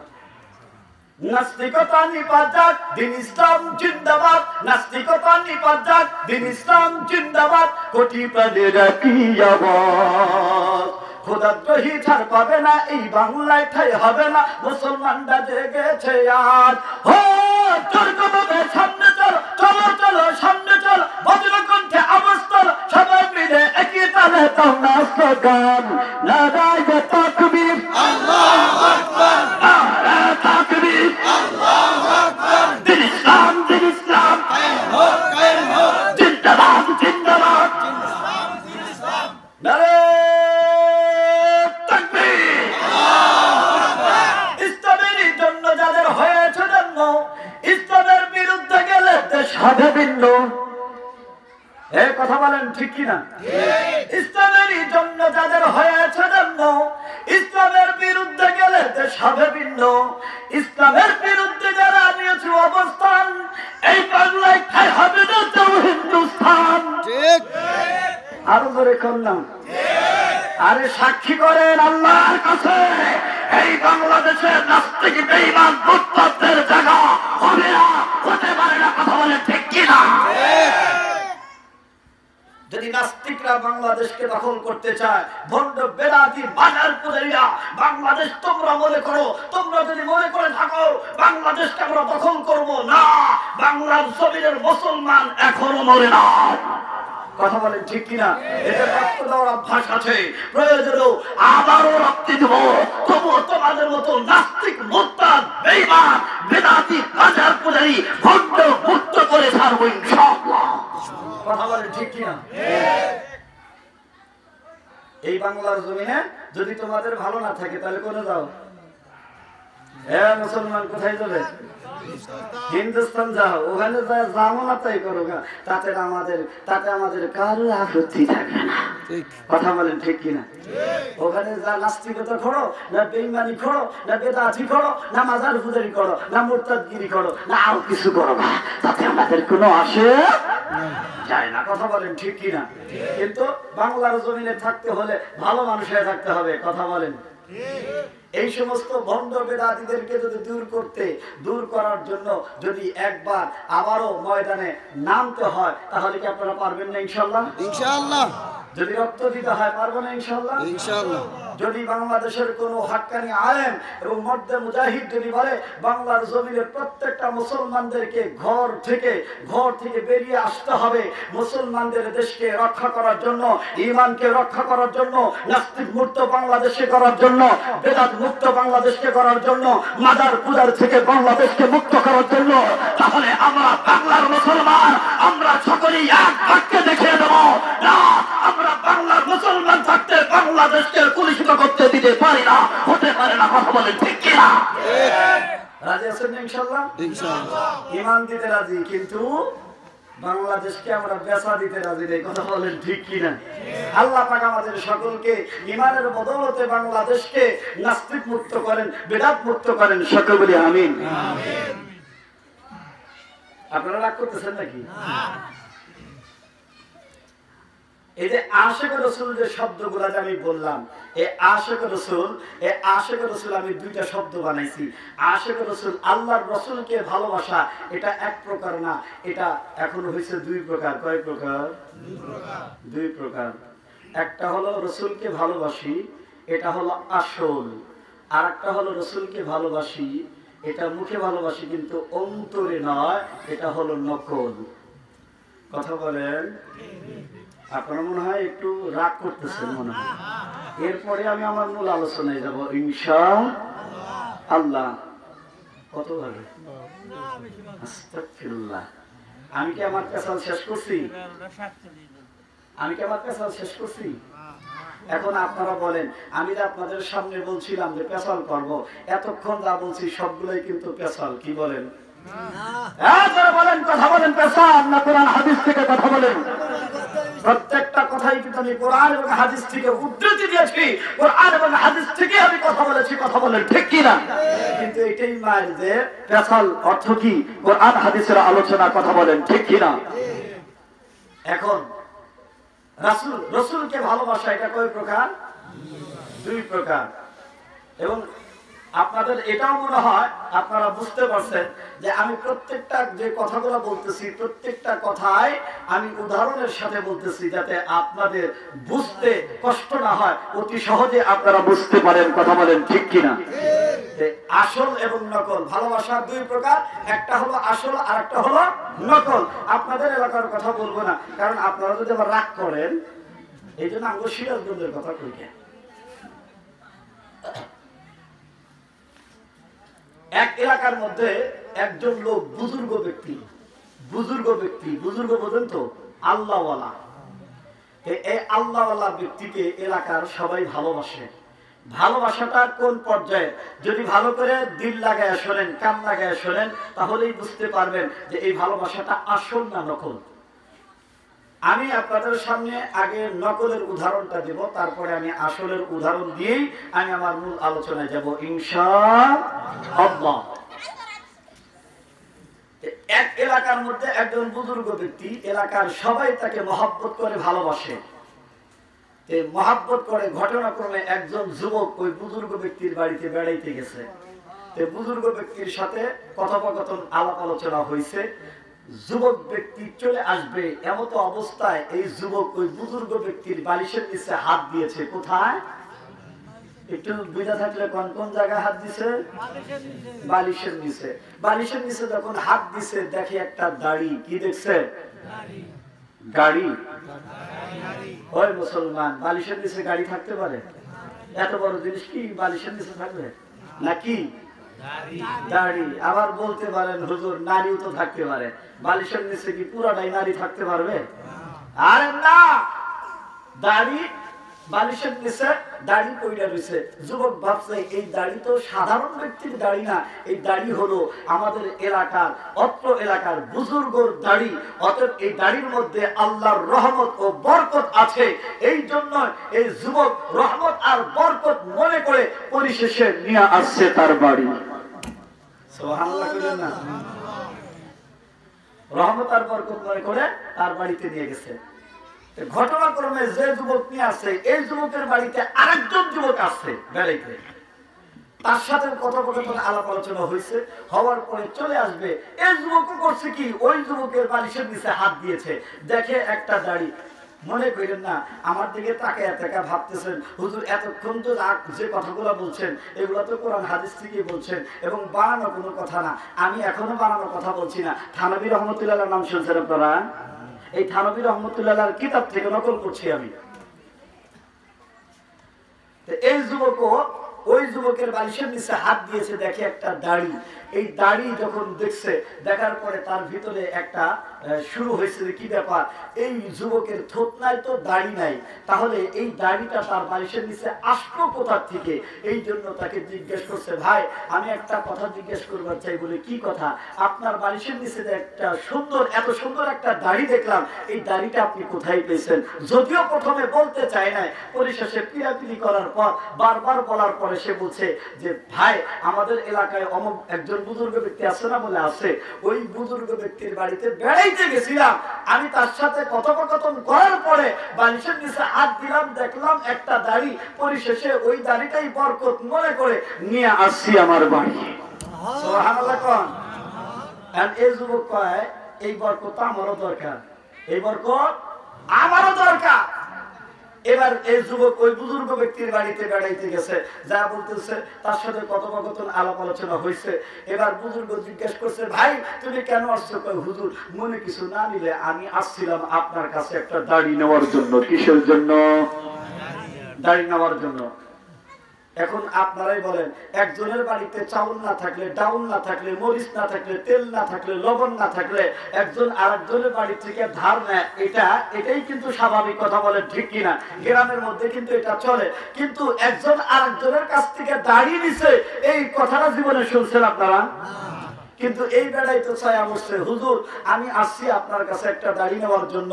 এখন এই হুজুর কিছু বেটা ফেজদারি করো, কেউ কাউকে দাড়ি দেয়, ফেজদারি করো বেটা, যা এখান থেকে। হুজুর আপনি দিবেন কি দিবেন না? যেভাবে ফেনা পাচ্ছে, ফনা করছে, মনে হয় আর বাপদাদার সম্পত্তি কেইটা রাখছে, এখন এখান থেকে নিয়ে যাবে। কি বলেন? কথার ভাবতে এরকমই বোঝায়। আমি দাড়ি দিতাম না। যখন কইছে দাড়ি দিতাম না, এমত অবস্থায় এই বুজুর্গ ব্যক্তির সাথে এই যুবক ব্যক্তি পাঁচরা পাঁচরি কইরা দুই চারটা দাড়ি ছিঁড়ে নিয়ে গেছে গা। দুই চারটা দাড়ি ছিঁড়ে নিয়ে গেছে গা। এই দুই চারটা দাড়ি ছিঁড়ে নিয়ে যে গেছে, এই কথাটা আপনাদের মাইকে বলতে হয় নাই, অতি অল্প সময়ের মধ্যে পুরা এলাকার মধ্যে ভাইরাল হয়েছে। বুজুর্গ ব্যক্তির দাড়ির মধ্যে আল্লাহর রহমত আর বরকত আছে। কে কে জানি চল। এবার ছোট বড়, যুবক যুবতী, বৃদ্ধ বৃদ্ধা যারা আছে ভেঙ্গে চুরে লাইন ধরছে। পুরা বুজুর্গ ব্যক্তির বাড়ি ঘেরাও করে ফেলাইছে। বুজুর্গ ব্যক্তি দেখছে উপায় নাই, এতগুলা মানুষ আমার বাড়ি ঘেরাও করছে, এতগুলা মানুষ আমার বাড়ি ঘেরাও করছে, দাড়ি তো আজকে নিবই, আমার জানের দফা রফা করে ছাড়বো। কথা বলেন ঠিক কিনা? বাহির থেকে ডাকতেছে, হুজুর খোলেন। ভিতর থেকে বুজুর্গ কয় না আমি খুলতাম না। যখন কইছে যে খুলতাম না, কয় হুজুর আপনি না খুললেও যতগুলা মানুষ আমরা বাহিরে দাঁড়িয়ে আছি, এতগুলা মানুষ যদি আপনার ঘর উপরের দিকে আঙ্গাইয়া নিচের থেকে টেনে আনতে আমাদের বেশি সময় লাগবে না। বুজুর্গ দেখলো নিবই তো, এবাও নিব, দেখি আপোষে দিয়া কিছু তাদের কাছ থেকে আদায় করা যায় কিনা। আপোষের মাধ্যমে দিলে তাদের কাছ থেকে কিছু আদায় করা যাবে।